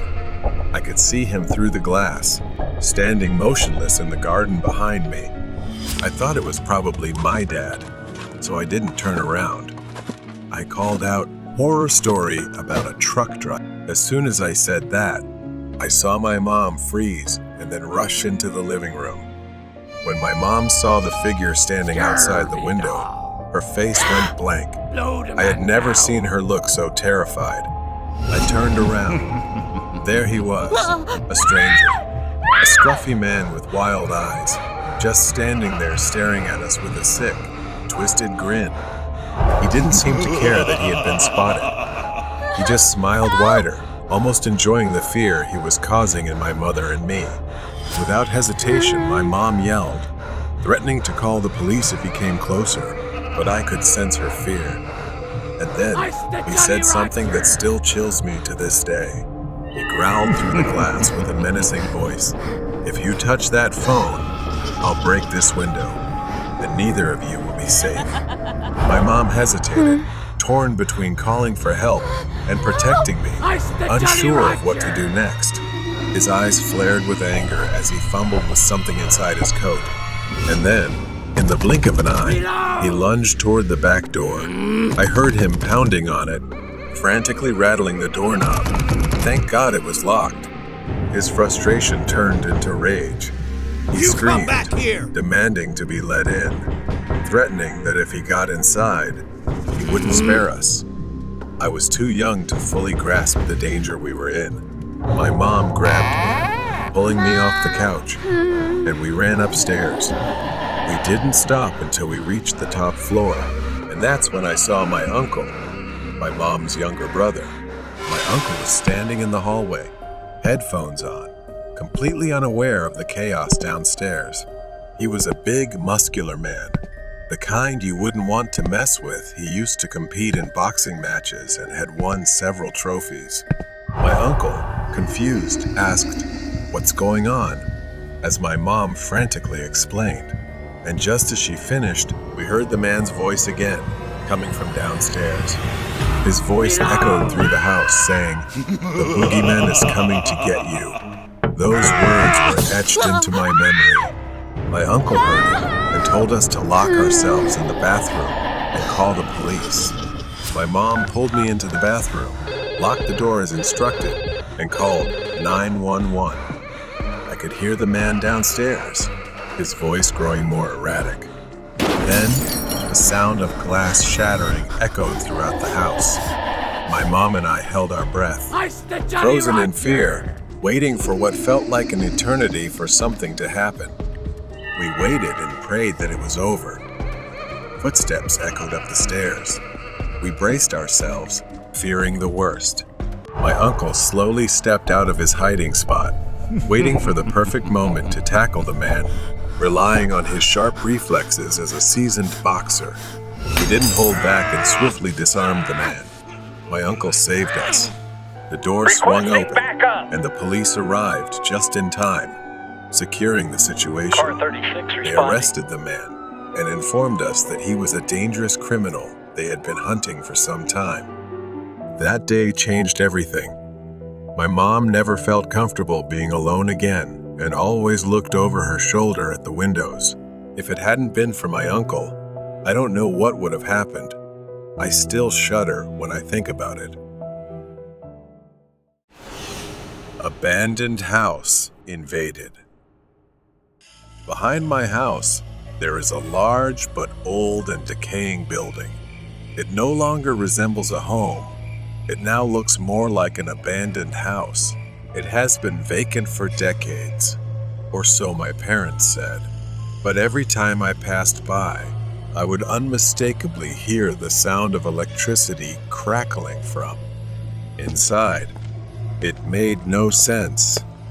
I couldn't shake the feeling that something was wrong. Finally, one day I decided to investigate. I asked my friend Tim to come with me after school. He agreed, though we both felt a tense, underlying dread as we stood in front of the house, a bad premonition hanging in the air. As soon as we pushed the door open, it creaked on its rusty hinges, filling the silence. Inside, the air was thick with an unbearable stench, a mix of mold and rot. Scattered across the floor were piles of old dog food, and the foul odor hit us in waves. We carefully stepped through the strange debris and noticed something odd. The floor was littered with nails, hundreds of them, along with animal traps, as if someone had deliberately tried to prevent people from walking through the house. We tiptoed through, avoiding the nails, our curiosity growing stronger with each step. Then we heard the sound of an electric charge, followed by a scream of pain from upstairs. It sent a shiver down my spine. We should have turned back, but our curiosity got the better of us, and we decided to climb the stairs. On the second floor, the noise led us to a closed door. From behind it, we heard a man's voice muttering something strange, as if giving commands. What was happening on the other side? Summoning our last bit of courage, we tiptoed up the stairs and peeked inside. The sight was more horrifying than anything I could have imagined. It looked like someone had been chained up. Two people sat on the floor, appearing to be a couple who had been captured and imprisoned. Their eyes were wide open, filled with terror.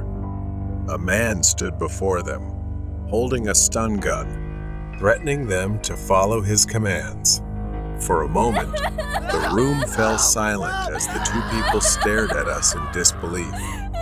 Their eyes pleaded for help, silently begging for mercy. Then their voices broke with desperation, sobbing and pleading not to be harmed.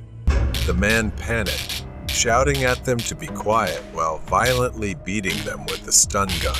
But they continued screaming, their cries echoing through every corner of the room. Tim froze, paralyzed with fear, and accidentally knocked over a piece of wood, creating a loud noise. That was when the man noticed us. The man turned toward us, his eyes filled with rage. Without hesitation, he grabbed the stun gun and charged at us. We bolted down the stairs, but Tim wasn't fast enough. His screams echoed down the hallway as I heard the crackling of the stun gun. I didn't stop running until I was outside, my heart pounding in my chest. I called the police, barely able to get the words out, but I knew I couldn't leave Tim behind. I ran back into the house, trying to stay as quiet as possible, recalling the self-defense lessons I had learned at school. The door to the room was still open, and I peeked in. My blood ran cold. I couldn't believe what I was seeing. The man was putting a collar around Tim's neck, his hands already bound tightly. I couldn't just stand there and watch my friend and these innocent people suffer like this. Rage surged through me, and I charged at the man, kicking him with all the strength I had. He staggered and fell, dropping the stun gun. I grabbed it, threatening him. Moments later, the police arrived and pulled me away from him. As the police began to untie the captives, they discovered something even more horrifying. Their feet had been glued to the floor with industrial adhesive. I was horrified that the man had gone to such lengths. Finally, The rescue team arrived, and the hostages were freed, though their condition was dire. They had been beaten, starved, and fed animal food. When the police interrogated the man, his chilling response was that he wanted to keep humans as pets. In the end, he was arrested and taken to prison. None of us ever spoke about that day again. This is a warning from what I witnessed. If you ever come across an abandoned house, no matter how strong your urge to explore, resist it. Stay away, because no one can guarantee you will make it out alive. Killer in the Rain. It's late spring in a rural area with vast stretches of wilderness. My small house stands alone in the vast darkness, surrounded by trees, the type of isolation I always dreamed of before moving here. Here, I can live away from the noise, people, and stress of the city. But tonight, the silence feels different.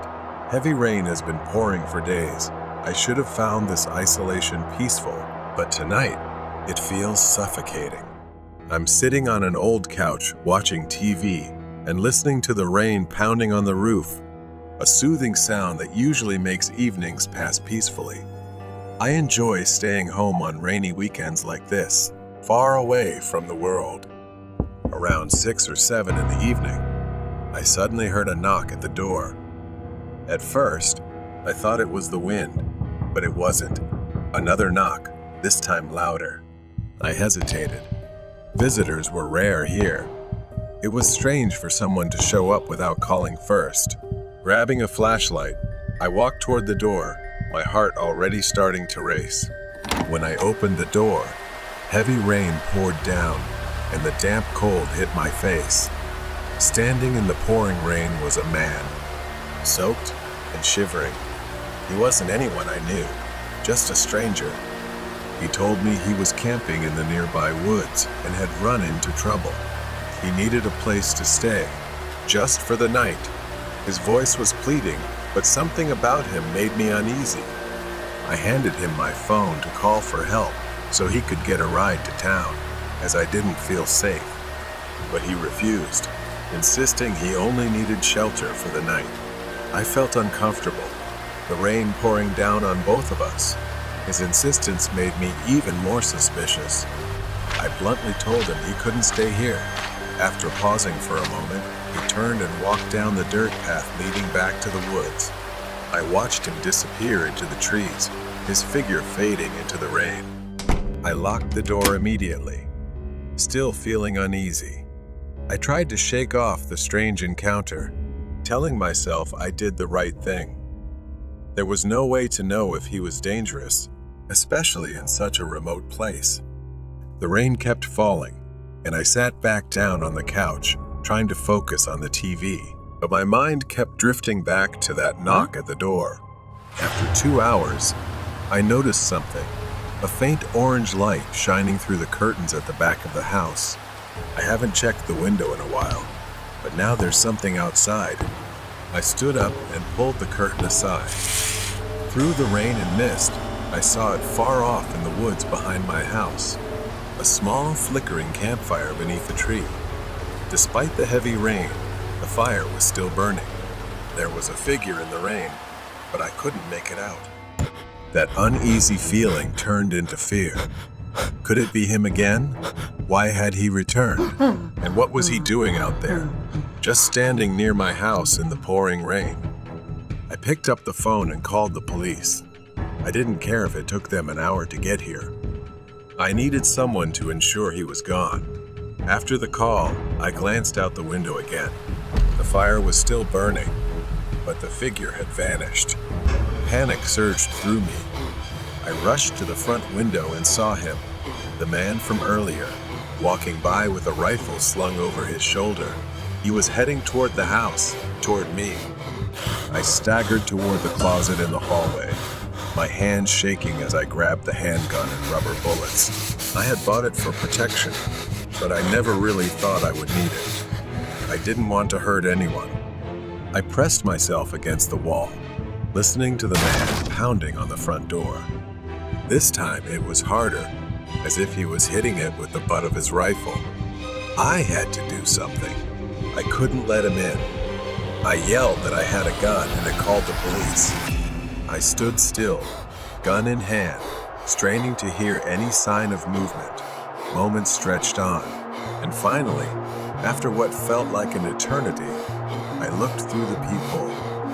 The porch was empty. I cautiously stepped outside, gun still in hand, immediately drenched by the rain. I saw large footprints, caked in mud. He was probably gone, at least for now.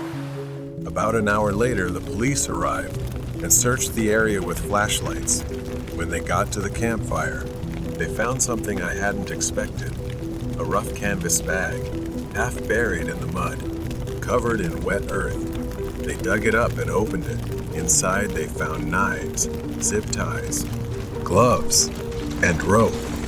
They told me it was likely a burglary kit, or worse. I never saw him again after that night. The police haven't found him yet. But they told me to be careful, to stay vigilant. Whoever he was, he had plans to come back, maybe even to kill me. Killer in the rain. It's been half a year since that night. The memory of that encounter still haunts me. I thought time would ease the anxiety, that the man would fade from my mind just like he disappeared in the rain. But as the months passed, the fear grew more intense. What if he came back? Tonight, as the sun set, the rain returned, pouring heavily, just like that day. I was sitting in my usual spot on the sofa, watching TV despite my efforts. My attention wasn't on the screen. I kept glancing at the window all evening, unable to shake the feeling that someone was out there, watching me. Suddenly, there was a knock at the door. The sound cut through the rain, and my heart skipped a beat.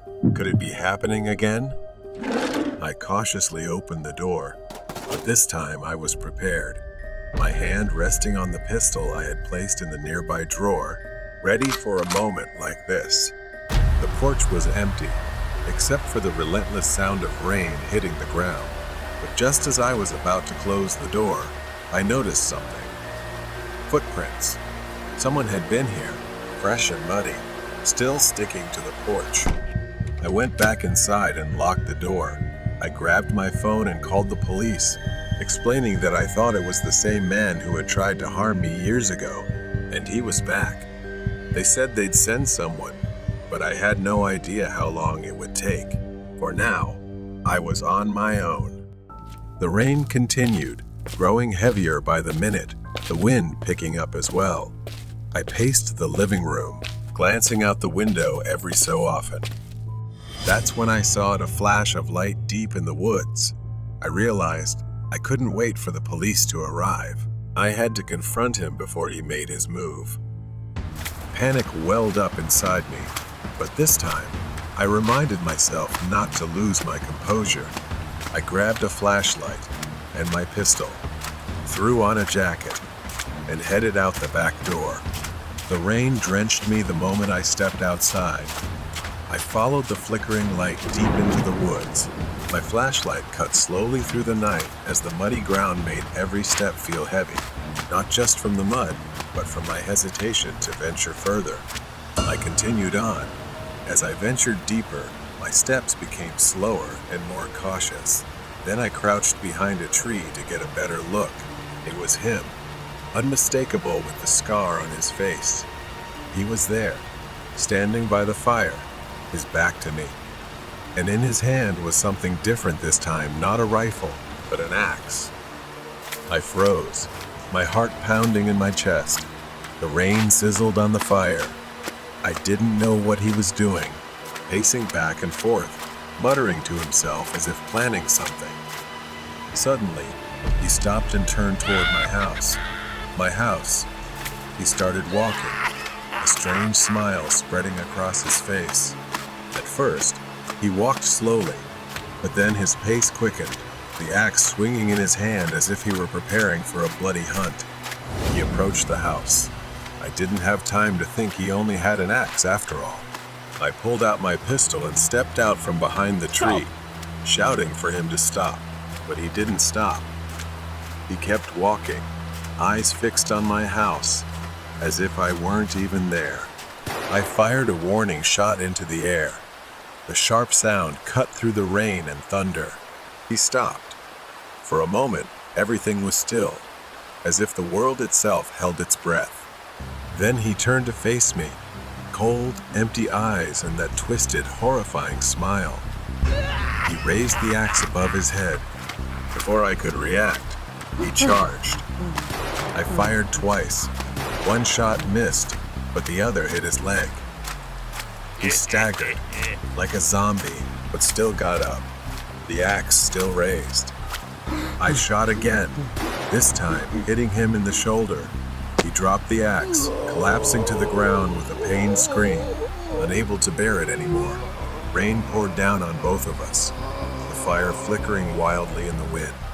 I stood over him, the gun still aimed, my hands trembling, uncontrollably. Finally, I heard the sound of sirens in the distance.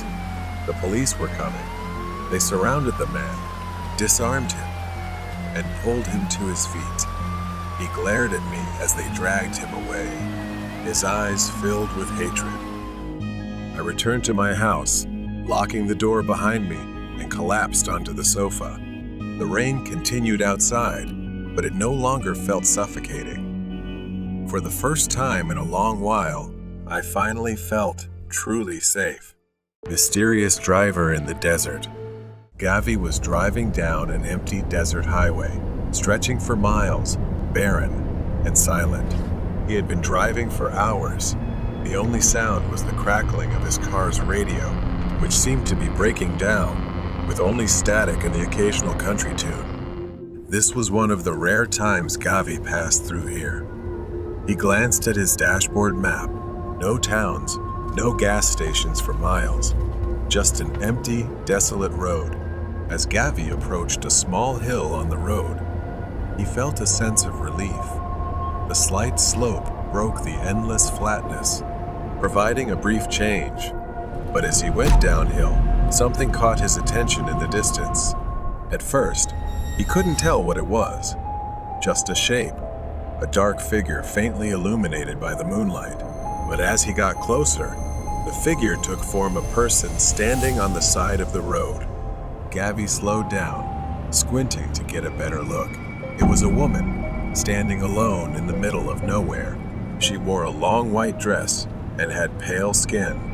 Her long black hair hung over her face as if soaked in water.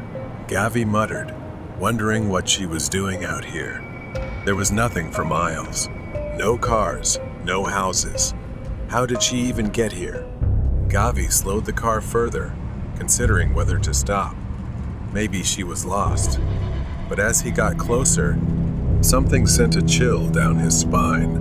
Her hair looked too wet, as if she had just walked out of a rainstorm, even though the desert had been dry for weeks. And her face, what little he could see of it, her eyes were too large, unblinking, staring straight at Gavi through the wet strands of hair. He hit the gas, speeding past her in fear. Even though he tried to convince himself she was just a lost traveler or perhaps a prank, Gavi couldn't shake the feeling that something was very wrong. Minutes passed, and Gavi continued driving through the endless desert, the eerie calm returning. He kept glancing in the rear-view mirror, feeling as if someone was watching him. He shook his head, trying to stay focused, but then Gavi saw another hill in the distance, just like the one he had passed earlier. And after a short drive, there she was again. The same woman, the same white dress, the same wet hair covering her face. But this time, she was closer to the road, and her smile was even wider, more unnatural. Gavi couldn't believe his eyes. How could she have gotten here before him? There was no way she could have moved that fast. He didn't think twice and slammed his foot on the gas, speeding forward to get past her. This time, Gavi didn't dare look back. Another hill appeared ahead, and the familiar fear tightened in Gavi's chest. He didn't want to go over it, didn't want to see her again, but he had no choice. His worst fear came true. She was there again, standing and waving at him. Her smile now impossibly wide, stretching nearly from ear to ear, and her cold, soulless eyes stared directly at Gavi. Maybe she was some sort of hallucination conjured by his imagination. No matter how much he tried, the fear continued to gnaw at him. He had heard the stories of haunted highways, of strange ghosts appearing to night travelers, but he had never believed them until now. He couldn't keep driving and needed to stop to escape this cursed road. But there was no exit, no rest stop. Gavi felt trapped with no way out. And then, the radio started crackling again. He reached out with a trembling hand to adjust the dial. But before he could turn it off, Gavi felt something cold touch the back of his neck. He froze. Reaching from behind the driver's seat was a pair of pale white hands. The fingers wrapped around his face, slowly digging their nails into his skin. Gavi was now about to face something he didn't understand, and he still had a secret he was hiding. Mysterious driver in the desert. Those fingers, they were slowly tightening around Gavi's face. They were icy cold. Cold like the touch of death itself. He was frozen in place. Slowly, with fear creeping down his spine, he turned to look. Gavi couldn't see the face those hands belonged to, but he had the sense it was a woman. Was it the woman? The one he'd passed many times on the highway? His mind was flooded with horror. The car swerved violently as the grip on him tightened. The tires screeched against the road. The car was losing control. The car veered off the highway, crashing into the rocky terrain with a sharp, grating sound. The impact was brutal, throwing him against the steering wheel as the airbag deployed. Pain surged through his body. Gavi's head hit the window, and for a moment, everything seemed to blur. Smoke rose from the crumpled hood, the headlights flickering dimly on the dark horizon. Gavi's vision swam as he tried to focus. He was still alive. Gavi could feel blood trickling down one side of his face. His limbs were heavy, weighed down. He tried to move, but his body wouldn't respond. Then, he blacked out. In the distance, a car approached. The officer, a seasoned man who had seen his share of accidents, stepped out of his vehicle, his flashlight cutting through the desert's dark night. The car was a wreck. Twisted metal and shattered glass scattered across the rocky ground. Smoke still rose from the engine. The officer cautiously approached. The officer, Jay, shone his flashlight through the driver's side window. His eyes widened in shock when he saw the body still strapped into the seatbelt. After checking the license plate, he realized it was someone named Gavi. His head was twisted at a strange angle, almost wrenched to the side, and his eyes wouldn't close, wide open as if staring right at me. His face frozen in a horrifying grimace, blood smeared across his skin. But just as Jay started to step back, he heard something. A sound like someone crying, but it was muffled, as if something was blocking their mouth. The sound came from the trunk. At first, it was faint, barely audible. But as Jay leaned in to investigate, it grew louder, more desperate. It was a sobbing, painful cry, like that of a child trapped inside. Panic surged through the officer as he ran to the back of the car. His hands trembled as he fumbled with the trunk latch. Jay's mind raced with questions. Who could be inside? What had happened? 2 cases at once? The trunk lid sprang open. Jay's flashlight illuminated a haunting sight inside the cramped trunk, a little girl. A young girl, bound and gagged. Her wrists and ankles were tied tightly with thick, rough rope, and her mouth was sealed with tape. Tears streamed down her pale face, her eyes wide with fear. Not just that clutched tightly to her chest was a doll. The doll wore a white dress, its skin pale and cracked with age, its face fixed in a disturbingly wide smile. Large, dark eyes stared back, and its long black hair appeared wet, hanging loose. Jay reached out to touch the doll, and then its head moved. The girl sobbed, her body trembling as she clung to the doll. Jay staggered back, the weight of the doll's gaze pressing on him. He turned away, his breath becoming ragged, his heart pounding in his chest. The officer fought back his rising panic. It was just a coincidence, he told himself. He quickly untied the girl and removed the tape from her mouth. She gasped for air, sobbing loudly. Jay reassured the girl and led her to his patrol car. He called for backup. From the moment they got into the car, the doll sat there, staring at him, and he couldn't shake the feeling that it was watching him, studying him with its eerie and unsettling gaze. Soon after, backup and paramedics arrived. The girl was taken to the hospital, still clutching the doll, which baffled him. Her small hands clung to it as if it were the only thing tethering her. As the ambulance drove away, Jay remained haunted by the strange presence of the doll. He pondered the mysterious events leading up to the crash. Even though the girl had been rescued, the story felt far from over. It seemed to have slipped beyond Jay's understanding, perhaps into another world entirely. The Clown in the Tree. This happened to me when I was 14. It was the same year everyone was talking about creepy clowns lurking in random places. The stories were everywhere, but I never took them seriously until I had an encounter of my own. I was sitting alone in the living room. My parents had gone to my grandparents' house for the evening, leaving me home by myself. But instead of feeling free, there was a strange unease I couldn't shake. I texted some friends, inviting them over to kill time John and Emma. We played video games for a while, but after a few hours, we got bored. John had an idea. He said, "Let's go into the woods." There was a forest right behind my house that we usually avoided, especially at night. But it was still light out, and with nothing else to do, I agreed. We gathered ourselves and headed out. Part of me regretted it as soon as we left the house. The forest was dense, tall trees casting cool shade, but we weren't scared. We joked around, tossed sticks, and laughed about nothing. We had been there for about 20 or 30 minutes when we heard something strange. Someone was crying. The sound was faint but unmistakable, like sobbing, desperate, coming from deep within the trees. We all stopped, staring at each other. John was the first to break the silence, whispering tensely, "What the hell is that?" None of us knew, and Emma suggested we go check it out. I wanted to say no, but before I could, everyone was already heading towards the sound. My heart started pounding harder with each step.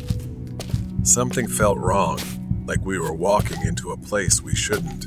As we got closer, we saw a figure slumped on a large branch of an old tree. It was a man, dressed as a clown. His outfit was white with black polka dots, but it was stained and torn.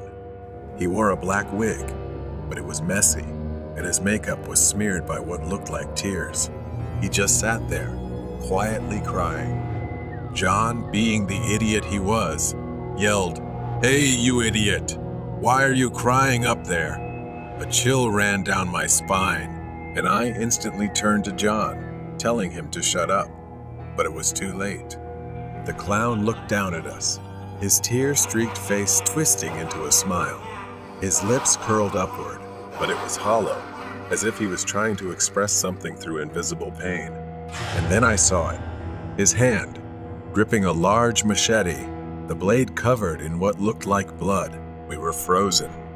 He just sat there, staring at us, his smile widening grotesquely, yet his eyes were cold, emotionless. He said, "You won't understand, but when I show you, you will." Panic surged through me, and without thinking, I screamed, "Run!" We scattered, running in all directions. My heart pounded, my feet barely touching the ground as I sprinted towards home. The forest seemed endless, branches scratching at my skin as I ran. I could hear the others screaming, their voices fading as we were separated. I reached the edge of the woods, sprinting into my backyard. I didn't stop until I was inside, slamming the door behind me. Then, I waited for my friends. Emma made it back, panting and pale with fear. But John wasn't with us. We waited for him, hoping he'd burst through the door, laughing about how scared we were. But then we waited, and no one came. We called the police. They came and searched the forest. We told them everything: the clown, the machete, the crying. They didn't seem surprised. It turned out the man we saw was a local. He had been on the run for days. The police said he was a heavy drug user who had killed his wife and left her body wrapped in a white sheet. The next day, they found John. He was dead, discovered in a deep lake in the forest. The man must have chased him while the rest of us ran. I couldn't believe it. John was gone, just like that. And it was my fault for agreeing to go into that forest. If I hadn't, maybe he would still be alive. I told my parents everything, and they promised never to leave me home alone again. But it didn't help much. I couldn't sleep for weeks, and when I did, I had nightmares of the clown standing in the forest, smiling at me with his blood-stained machete. It's been 5 years since that night. I'm 19 now, but the memory of what happened in the forest is still burned into my mind. John's disappearance and the discovery of his body in the lake. It haunts me. No one ever talked about it after the police closed the case. A tragic accident, they said. A drug-crazed maniac. But I knew there was more to it. For years, I pushed the memories down. But recently, they've started to resurface. It began with nightmares, the image of the clown, his twisted smile.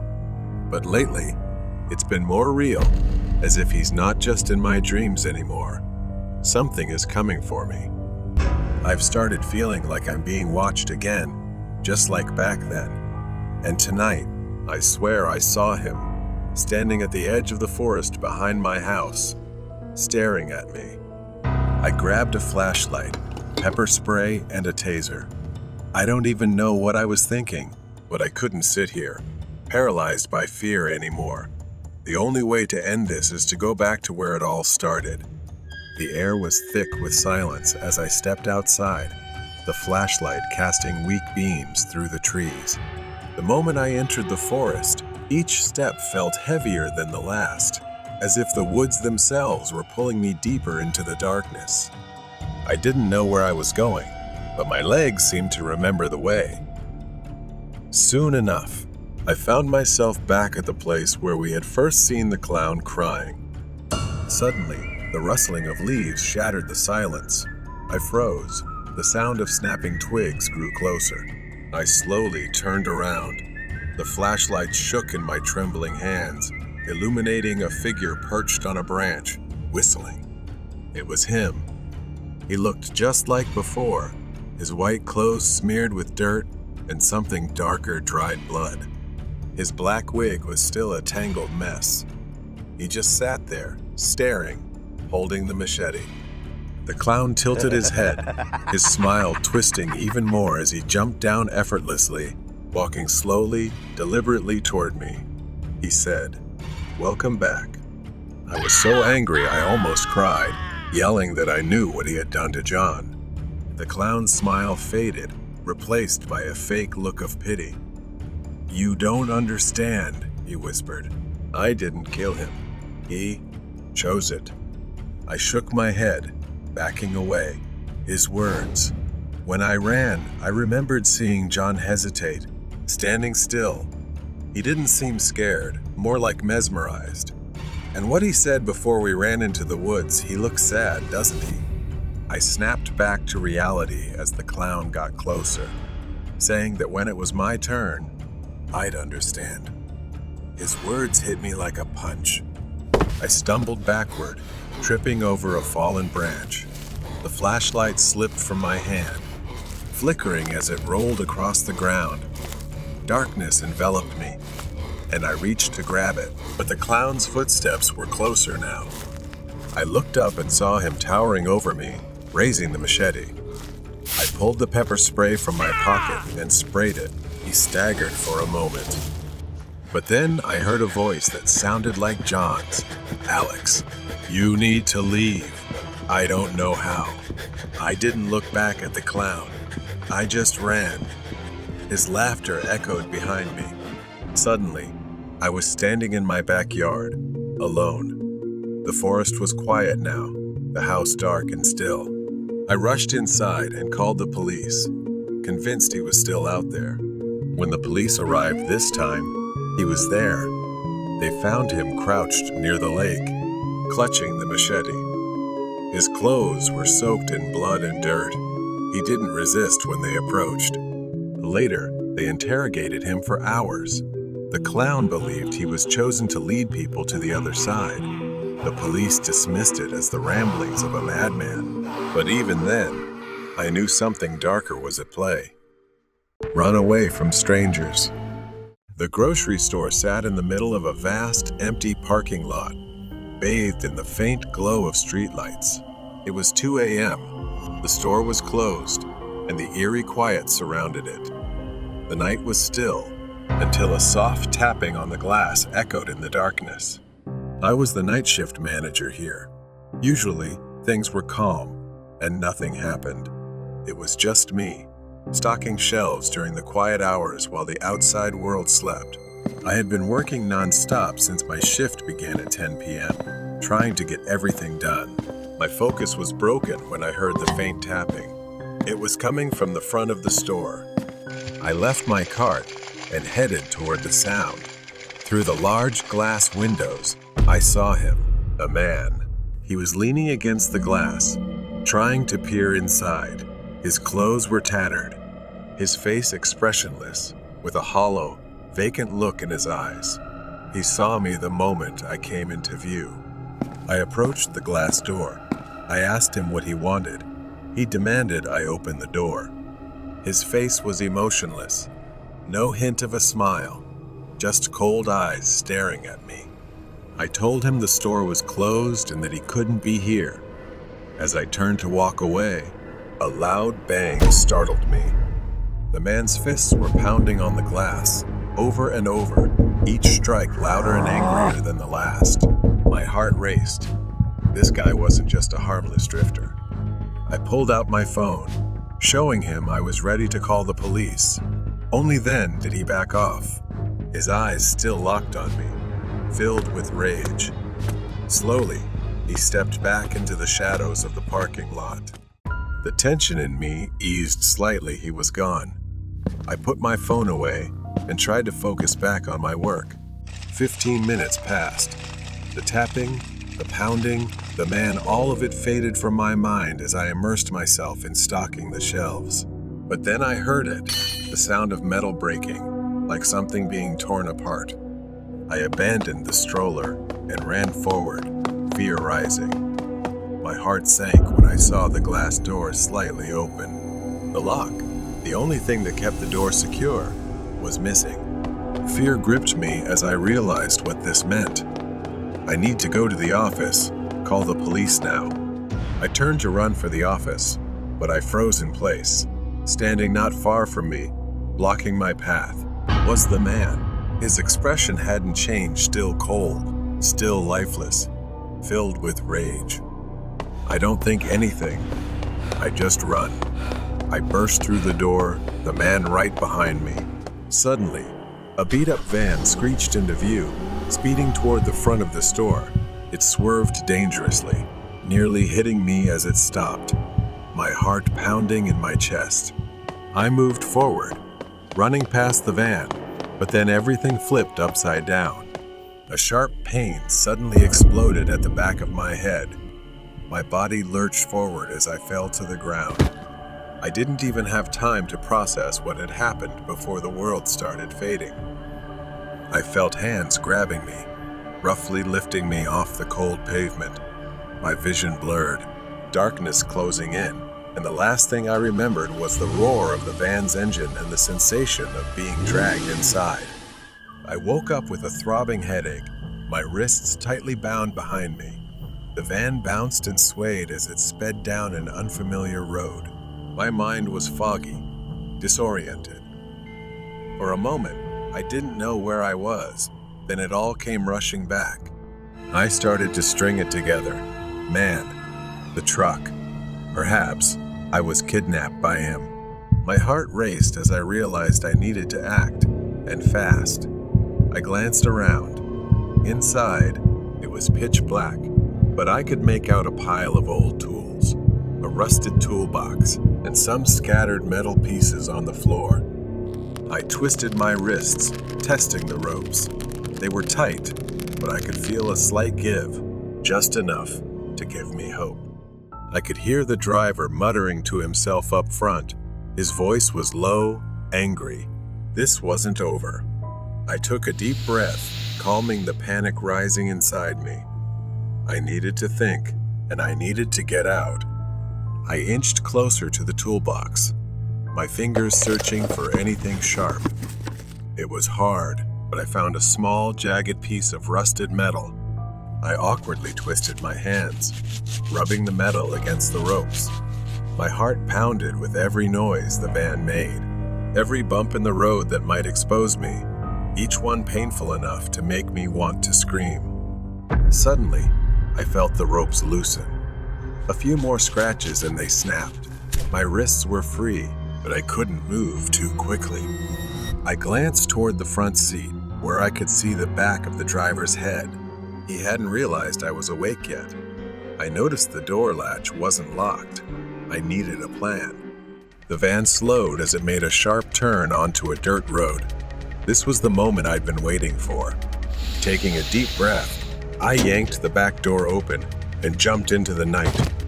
I hit the ground hard, pain shooting through my body as I tumbled over dirt and gravel. For a second, I thought I wouldn't be able to move, but adrenaline surged through me. I staggered to my feet, running into the thick darkness of the trees. Behind me, the van screeched to a stop. I heard the man shouting, his footsteps pounding as he chased after me, but I didn't look back. I just kept running, my heart hammering in my chest. The trees, the branches, scratched at my skin as I tore through the dense underbrush. My mind was foggy, teetering between fear and survival. I could hear the man crashing through the forest behind me, his breath heavy and furious. I couldn't let him catch me again. Ahead, I spotted a clearing and the faint glow of lights through the trees. A road. If I could get there fast, I'd be safe. I burst out of the woods and onto the road, waving my arms frantically as a car approached. The headlights blinded me, but I didn't care. I needed help. I ran into the middle of the road, screaming for them to stop. The car screeched to a halt, and I collapsed against the hood, gasping for breath. The driver jumped out, shouting something, but I was too exhausted to answer. All I could do was whisper, "Help me." The driver pulled out his phone, calling the police. I glanced back at the man. He stood at the edge of the woods, staring at me with cold, furious eyes. But he didn't come any closer. He knew it was over. The flashing lights of police cars lit up the dark road.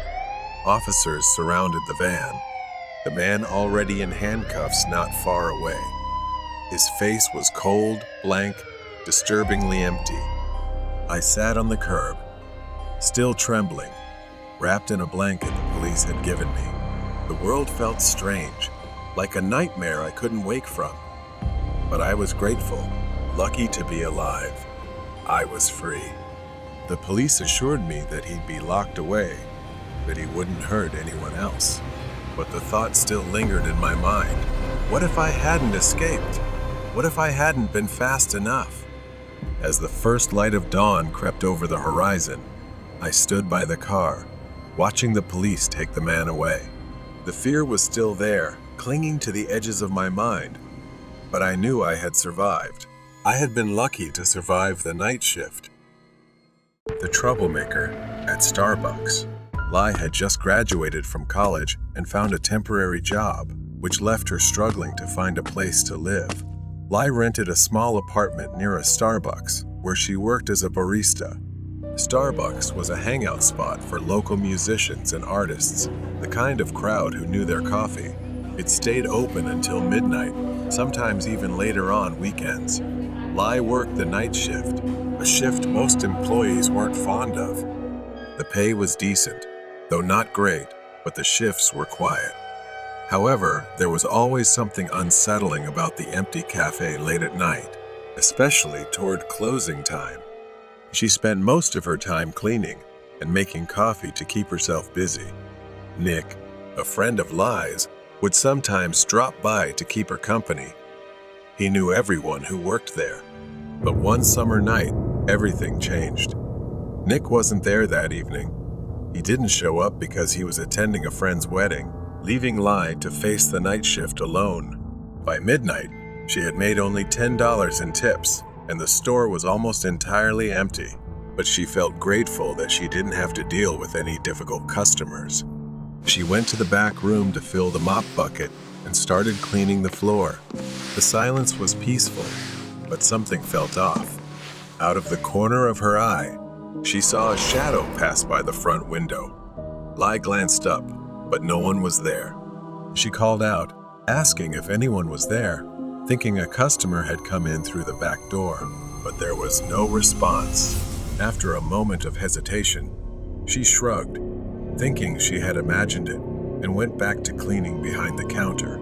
Suddenly, she heard the bathroom door open. Lai's heart started pounding, and she felt uneasy.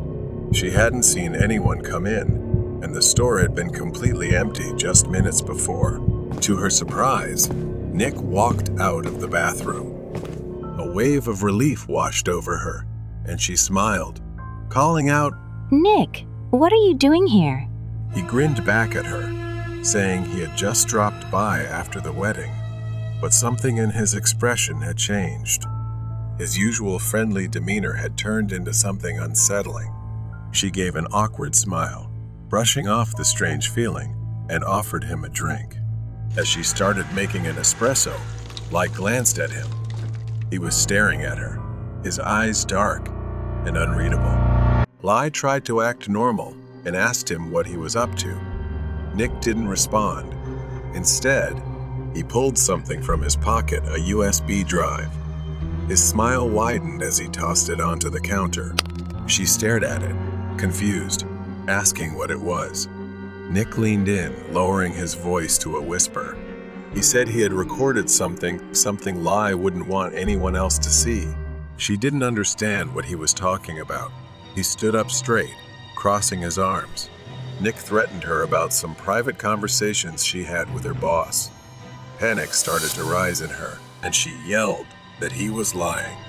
Nick shook his head, his smile never fading. Her mind raced, trying to figure out if he was lying, but the confidence in his voice made it clear that he wasn't. He chuckled softly, stepping closer. He spoke to Lai with crude words. He had initially planned to blackmail her, but now he didn't need to, and he thought it was time for Lai to show some appreciation for all the nights he'd kept her company. A nauseating feeling rose in Lai's throat as she realized what he was implying. She backed away, her heart pounding in her chest, screaming that he was insane and that she hadn't done anything. Nick's smile turned sinister. Her hands trembled, barely able to breathe as she tried to figure out how to escape. The store was closed, and the doors were locked. She was alone with him, and he was moving in, ready to corner her. She backed away and pleaded with him. His expression darkened, saying he had spent too much time helping without getting anything in return. He reached behind his back and pulled out a knife, its blade gleaming in the dim light. She glanced around the room, desperately searching for a way to escape. Her eyes landed on the espresso machine, and an idea formed in her mind. Lai tried to stall him and suggested making him a cup of coffee first. Nick raised an eyebrow but didn't object. She hurried behind the counter, her hands trembling as she poured an espresso. Her heart raced as she reached for the panini press. Without warning, Lai grabbed it and swung it at Nick's head with all her strength. The metal struck the side of his skull, and he staggered back, dropping the knife. Blood trickled down his face, and he let out a groan of pain. But the blow wasn't enough to bring him down. She needed to act fast. Lai ran around the counter, her eyes fixed on Nick as he wiped the blood from his face and started moving toward her. She frantically scanned the room for another weapon or an escape. Nick moved slowly, deliberately, as if he knew Lai had nowhere to run. His smile had vanished, replaced by a grim expression. She backed up toward the rear of the cafe, her mind racing to come up with a plan. The mop bucket was still near the back door. If only she could reach it. With trembling hands, she lunged for the mop bucket, grabbed the metal handle and swung it at him. Nick dodged the first blow, but she swung again, striking him in the ribs. He groaned in pain, stumbling backward. She didn't stop. She swung again, this time aiming for his legs. It sent Nick crashing to the ground with a pained yell, clutching his knee. She seized the opportunity and ran for the back door. Lai fumbled with the lock as Nick struggled to get up. She finally managed to open the door and dashed out into the alley behind the store. She kept running, too afraid to look back as she heard Nick's footsteps behind her. He was limping, but he was still chasing her. Lai rounded a corner and spotted a large metal dumpster near the end of the alley. She crouched behind it, holding her breath. Her heart was pounding so fast it felt like it might burst out of her chest. From her hiding spot, she heard Nick stumble into the alley. His breathing was heavy, labored from the pain, and then his bitter voice called out, asking where she was, saying it wasn't over yet. Lai covered her mouth with her hand, trying to stay as silent as possible, not daring to move. Suddenly, she heard a faint sound, the wail of sirens in the distance. Maybe someone had heard the commotion and called the police. Nick began limping back toward the Starbucks, his footsteps growing fainter as he disappeared into the night. Her legs were shaking so much, she could barely stand. She knew she had to leave before he came back. As she stumbled onto the street, she saw the flashing lights of a police car approaching. Lai felt a wave of relief and waved for help. A short time later, Lai was brought to the interrogation room at the police station. The officers came in and told her that Nick had been arrested. He had been hiding in the cafe, trying to erase the security footage. The relief was immense. It was finally over. Nick had been arrested, and the evidence against him was undeniable. He would be charged with multiple crimes, including assault and attempted blackmail. The nightmare was over, and Nick would pay for everything he had done. The Stranger's Chase at Dunkin' Donut. It was just another regular shift at Dunkin', where I work part-time. The night shift is my usual shift, and tonight was no different. We usually close at 9 p.m., and I've grown used to the quiet that settles over the store as night falls. We had to clean up everything, and my coworker hadn't shown up yet. But that wasn't unusual. I was fine handling the store by myself. The inside of this Dunkin' was larger than most, with a few booths and tables scattered around. I had spent the last few hours in silence. No one had come in, and the last customer had left by 8:30 p.m. With only a few minutes left until closing, I walked around as usual, wiping down tables and making sure everything was tidy. As I passed by, heading back to the counter to clean up, something made my heart race. I hadn't noticed him before, but there was a man crouched down, almost hiding in the corner, completely out of sight from behind the counter. Everything seemed to freeze as his eyes locked with mine the moment I saw him. For a second, neither of us moved. The man slowly stood up. He was of average height, skinny, with messy hair and disheveled clothes. I asked him if he was okay, my voice trembling as I tried to stay calm. He didn't respond right away, mumbling that he was fine. I reminded him that we were closing and he needed to leave. He nodded and started walking toward the door. For a moment, I thought everything was fine. But then, without warning, he turned around and sprinted toward the counter with a crazed look on his face. Everything happened so fast. He didn't head for the door. He ran straight behind the counter, his eyes locked on the cash register. I began to realize what was happening. Without hesitation, I made for the exit, my mind racing. I didn't care about the cash register. I just needed to get out. Guys like him are dangerous, and they usually carry weapons. I had to be smart about this. But before I could reach the door, his voice rang out, loud and threatening. He shouted, his voice filled with anger. Stop. Froze for a second, but instinct kicked in, and I kept moving, my heart pounding in my chest. I pushed the door open and ran out, without looking back. I thought he would be inside to rob the store, but I was wrong. He chased after me, running through the parking lot, and fear gripped me like never before. I looked around the area, but most of the stores were dark and closed.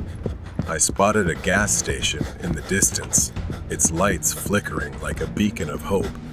I ran faster, my breath quickening, and he was still behind me. The distance between us seemed to shrink. I burst into the gas station, my chest heaving with each breath. It was the closest place still open. As I ran inside, I shouted for someone to call the police. My voice was panicked and full of fear, echoing through the empty space. The clerk behind the counter and a lone customer turned to look at me. Startled, I ran past them, heading straight for the back of the store. A small restroom sign caught my attention. My fingers fumbled with the lock as I rushed inside. The flickering light in the small restroom, combined with the smell of bleach, heightened my tension. I was shaking uncontrollably. Leaning against the door, I took a deep breath, trying to calm myself. I reached into my pocket, my hands trembling as I pulled out my phone and called the police.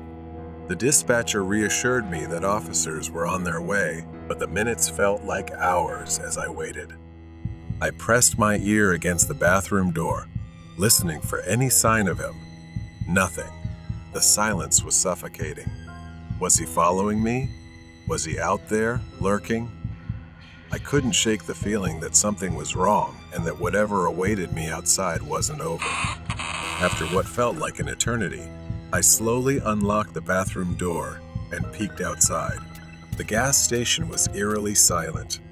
The cashier was no longer behind the counter, and the customer had disappeared. I cautiously stepped out further. The dim lights cast long shadows over the shelves. I walked carefully, my own footsteps suddenly too loud. My eyes darted to the door, but there was no sign of the man outside. For a brief moment, a wave of relief washed over me. Then I saw him. Through the glass window, his face appeared pale and terrifying. His wild eyes pressed against the glass like something from a nightmare. His eyes locked onto mine, a twisted smile spreading across his face. He smiled grotesquely, almost stretching from ear to ear. Then he breathed onto the glass, writing the word "run." It felt like a challenge, daring me to try escaping. He slowly dragged his finger down the window, the screeching sound sending chills down my spine. He was waiting like a predator, knowing that eventually I would have to come out. Panic surged within me again. I rushed toward the back exit, hoping it would lead to some way out. As I pushed the door open, I found myself outside again, this time in the alley behind the station.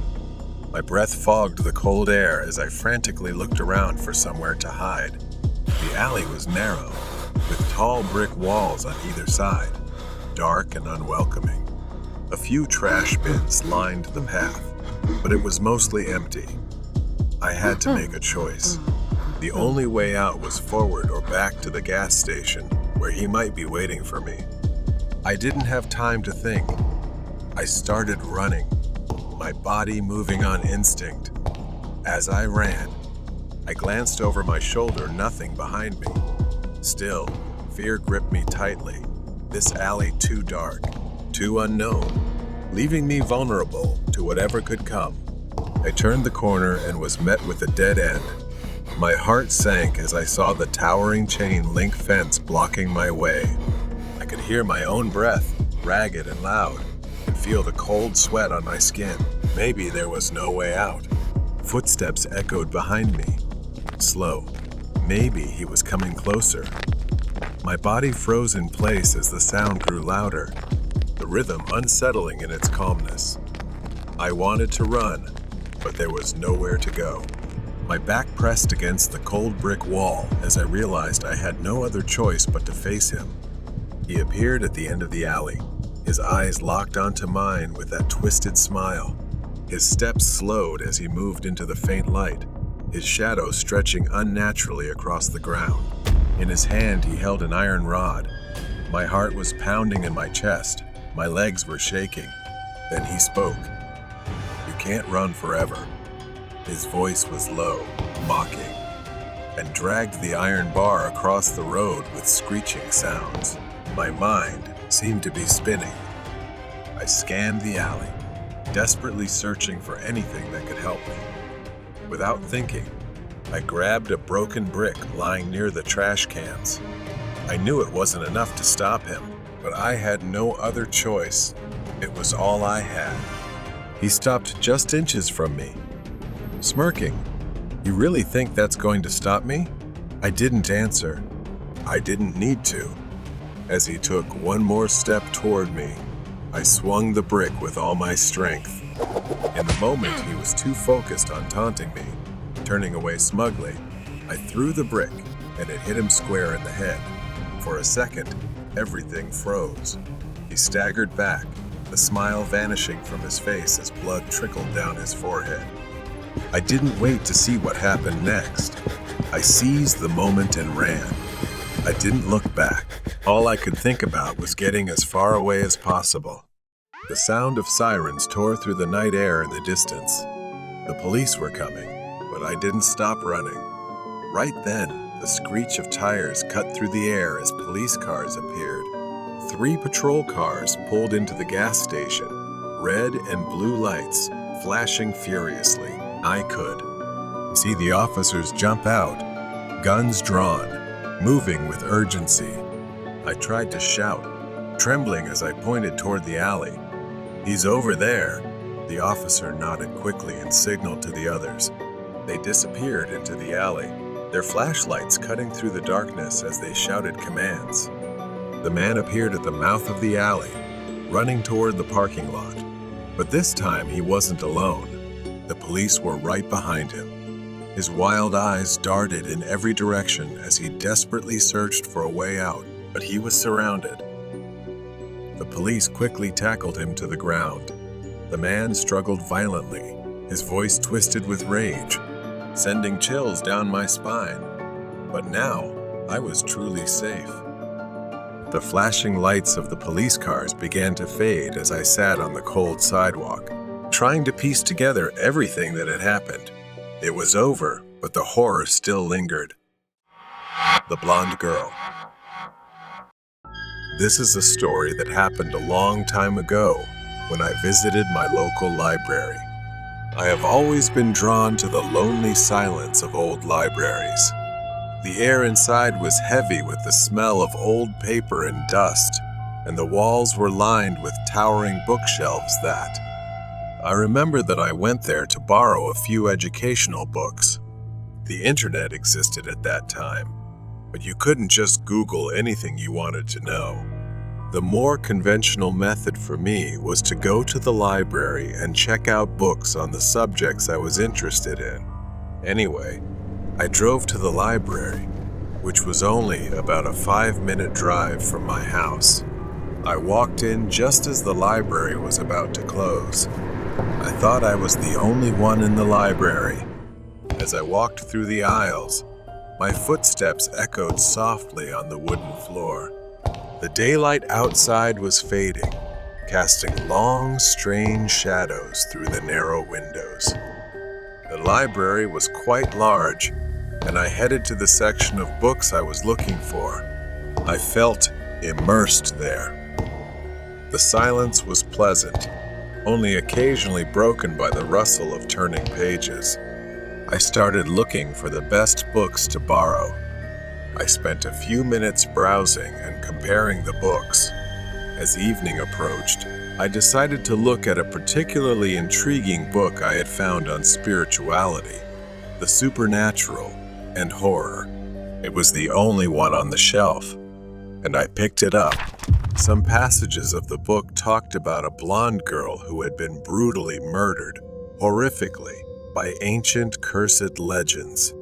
She was like a sacrificial offering. Just as I was about to leave, a chill ran down my spine. I glanced over my shoulder and saw her, a blonde girl standing in the far corner of the library. She was partially obscured by the shadows, the light fading dimly. There was something unsettling about her presence, an eerie silence that seemed to absorb all sound around her. She seemed almost out of place. This woman appeared quite young, with blonde hair, wearing a polka dot headband as if from many decades ago. My heart began to race. The girl didn't move, her gaze fixed on me with an intensity that made my skin crawl. I hesitated, unsure whether to call out to her or quietly leave. As I watched, the girl took a few small, slow steps forward, revealing a pale, emotionless face. Her eyes were dark voids, empty and soulless. I felt a wave of terror wash over me, paralyzing me with fear. The girl took one step closer, then another, moving silently across the floor. My instincts screamed at me to run, but my legs felt like they were rooted to the spot. She moved closer, her movements deliberate and haunting. When she was just a few meters away, she stopped and tilted her head to one side, as if studying me. Finally, I found the strength to move. I slowly backed away, my eyes never leaving hers. The girl remained still, staring at me with her empty, terrifying gaze. I turned and hurried towards the exit, clutching the book tightly. The oppressive silence was broken only by the sound of my footsteps echoing through the library. Then, suddenly, whispers grew louder, as if speaking directly into my ear, a mixture of voices seeming to come from everywhere. I looked around frantically but saw no one, and I couldn't determine their source. The library, once a sanctuary of knowledge, now felt like an abandoned house. As I fled, the whispers followed, growing more insistent. Panicking, I turned back, but the door had vanished, replaced by an endless corridor of bookshelves. The whispers were now deafening. I clutched the ancient book to my chest. I could see her clearly. The girl stood just inside the threshold, her black eyes sewn shut. Her mouth opened in a silent scream, as if cursing. Her face was grotesquely distorted, and she was holding a box containing something that looked like two eyes. I reached for the door and flung it open, the cold night air hitting me like a physical blow. As I made my way to the exit, I glanced back one last time. In the corner where the girl had stood, I saw a lock of blonde hair lying on the floor, glinting in the sunlight. The whispers had vanished, but the haunting feeling remained, a reminder that some secrets are better left undiscovered. I never spoke of what I saw that night. Sometimes, as I lay in bed, I was reminded not to mention the girl. She would scream, tears that couldn't fall because she had no eyes. If I spoke, she would be in danger for being exposed. Perhaps we had made a spiritual connection. She looked so pitiful. I didn't know what else to do but go to the church and pray for her. 2 months later, the dreams began to fade, and I rarely saw her in my sleep anymore. Perhaps it was a good thing for her. The Weirdo at the Pizza Shop. I am a manager at a pizza shop. It was a typical Tuesday night at the place where I work. We were getting ready to wrap up for the night, and the last customers were finishing their meals. But then, the doorbell chimed, and Brad walked in a customer everyone feared. He was a huge man, weighing hundreds of kilograms. As he entered, a foul stench began to fill the air in the shop. He shuffled over to a table in the corner and ordered a few of our largest deep dish pizzas. Tonight was no different, except for the small cooler he brought with him. He placed it on the table with a thud that echoed through the shop. I asked him, "What's in the cooler, Brad?" He grinned at me, revealing yellow teeth, and said it was just some sides he brought along. We don't really allow outside food to avoid any trouble, so I just told him not to make a mess. He took out his food and started eating. Even from where I was, it looked disturbing the way he ate. Even from that distance, I could hear the slurping, the chomping, the way he devoured the food like a man possessed. When I finally mustered the courage to bring out his first pizza, the stench hit me. It was emanating from his cooler, like something rotten.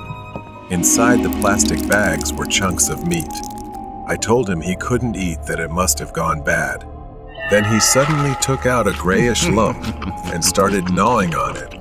With relish, it looked like raw meat. As the hours passed, things got more unsettling. He kept ordering pizza after pizza, his appetite seemingly insatiable. The few remaining customers fled in horror at the sight of Brad. For a brief moment, I thought he was finally done, but he wasn't. He motioned for me to come over, his face glistening with grease and sauce, making my skin crawl.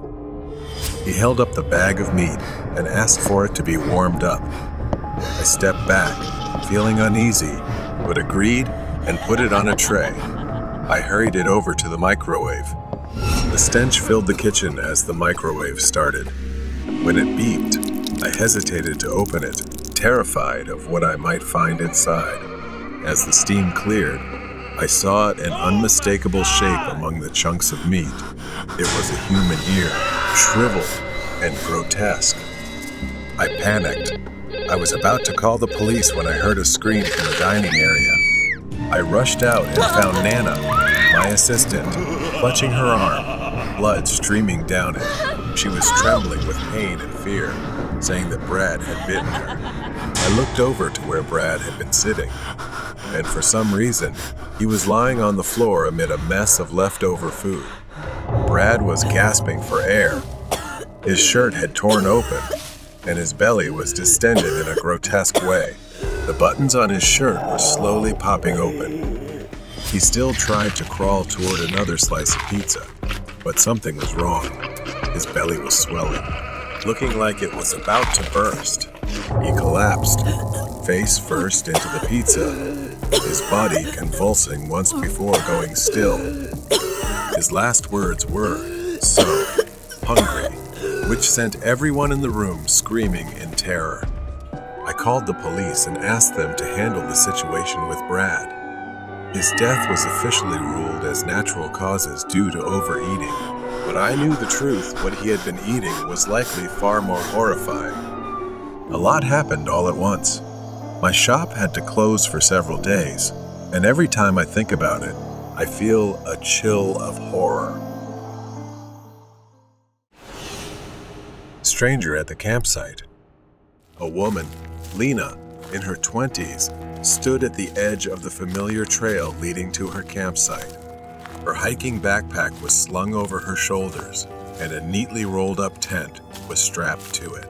She breathed in the fresh air, savoring the tranquility of nature. Lena had been camping here for years, escaping the monotony of her small town. The forest was her refuge. Lena moved forward, following the trail leading to the lake. The setting sun filtered through the trees. She felt at home here, but today, a strange unease crept into her chest. As Lena rounded the corner and arrived at the clearing by the lake, her heart skipped a beat. Standing near the water's edge was a man. He appeared to be in his 40s, wearing regular swim trunks and a faded white t-shirt. His small tent was already set up, not far from where hers would be. He was staring out across the lake, his back turned to her. Lena hesitated for a moment. She usually camped alone, and seeing someone else here made her feel uneasy. With a slight shrug, she moved a little further from his tent and began setting up her own. She gathered large stones, arranging them into a neat circle to prepare for her campfire later. As she was absorbed in her work, she noticed movement. The man was no longer facing the lake. He was staring directly at her, standing eerily still. Lena's heart raced. She tried to ignore him, focusing on her campfire. But every time she glanced up, he was still there, motionless, his eyes locked on her. Her discomfort grew. She awkwardly raised her hand and waved. Maybe he was just being polite. Maybe he wanted to say hello. But after a moment of silence, the man simply turned and walked along the shore without acknowledging her. Lena frowned. Something about him didn't feel right, but she shook off the thought. She grabbed a chair and sat by the shore, determined to relax and enjoy the view. Hours passed, and the sun began to set. Lena packed up her chair and returned to her campsite. She started a campfire, hoping to relax after the strange encounter. As she stared into the flames, her eyes drifted toward the tree line. A figure stood in the distance, partially hidden behind a tree. Lena squinted, trying to make sense of the shape. It was the man in the white shirt. He had returned, standing there, watching from a distance. Lena quickly shifted her chair to the other side of the fire so she could face him. Time passed slowly. The man stood frozen in place as the forest around them grew darker. The shadows deepened, and soon, his figure became blurry, blending into the trees. Even though it was dark, Lena knew he was still there. He could see her clearly, illuminated by the fire, but she could no longer see him. Fear gnawed at her. What was he doing? Why hadn't he returned to his tent? Hours passed, and Lena remained tense, staring into the trees. The only sounds were the crackling of the fire and distant crickets. She considered leaving but feared the man might follow her, keeping her rooted in place. She stoked the fire, ensuring it burned brightly, knowing it was her only way to keep the surrounding darkness at bay. Lena sat by the campfire, her face blurred in the flickering firelight. The night was already thick with shadows. The forest around her was a pitch-black void. Her eyes continuously turned to the tree line where the man stood.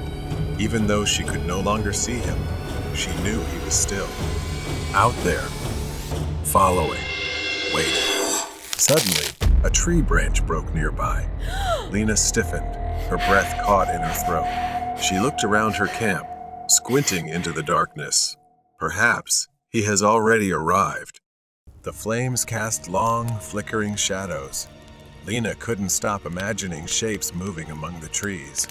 There, at the edge of the tree line, someone was probably standing there because she always heard footsteps crunching through the forest. Then slowly, the man's silhouette appeared. She regained her determination, suddenly stood up, picked up a thick branch from the fire, and held it as a weapon. The man didn't flinch. He remained still, watching her as if waiting for her next move. Lena shouted into the darkness, her voice trembling but firm, asking who he was and what he wanted from her. But there was no response.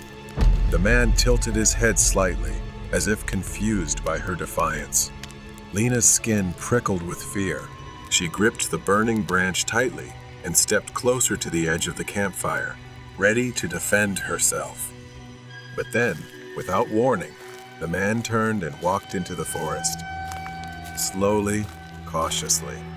His footsteps were eerily soft. Lena watched him go, not daring to follow. He disappeared into the darkness, swallowed by the trees, but the tension in the air didn't lessen. She didn't believe he was truly gone. The night dragged on. Lena struggled to stay alert, her body heavy with exhaustion, her mind clouded with fear.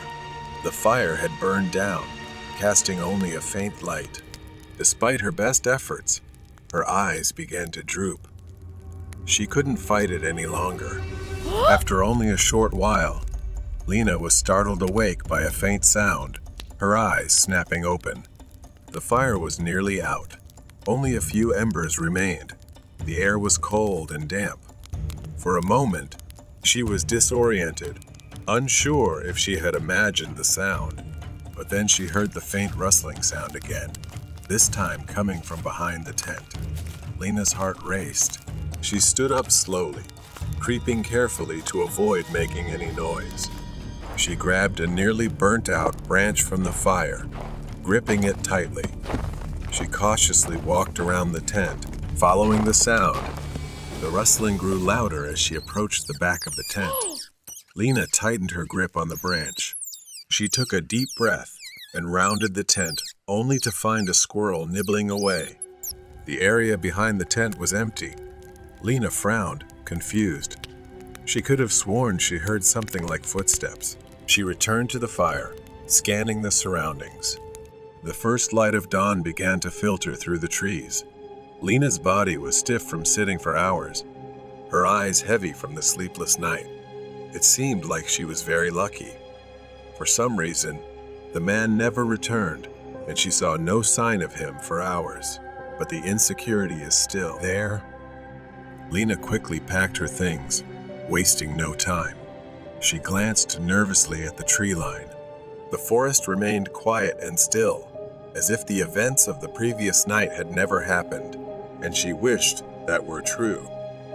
She slung her backpack over her shoulders and began walking briskly toward her car. Her legs trembled. Every rustling leaf or snapping twig made her jump, but the trail remained empty. As Lena neared the parking lot, she began to feel a sense of relief. She could see her car up ahead, the only vehicle in sight. She quickened her pace, eager to leave the forest and the strange man behind. But as she reached the clearing, she froze in her tracks. His tent was still there. She slowly, cautiously, walked toward it. The tent flap was slightly open, the inside dark, but there was nothing there. Lena backed away, her mind racing. What kind of game was this? Was he even real? She snapped out of it and hurried toward her car. She slammed the door shut, her hands trembling as she started the engine, and drove off. As Lena sped down the winding road, she glanced into her rearview mirror. Standing at the edge of the forest, partially hidden by the trees, was the man in the white shirt. His hand was raised, thumb out, as if hitchhiking. Lena pressed the gas pedal harder, her car speeding away, and she never looked back or returned to that forest again. It left her with an unforgettable memory, perhaps the worst camping trip she'd ever had.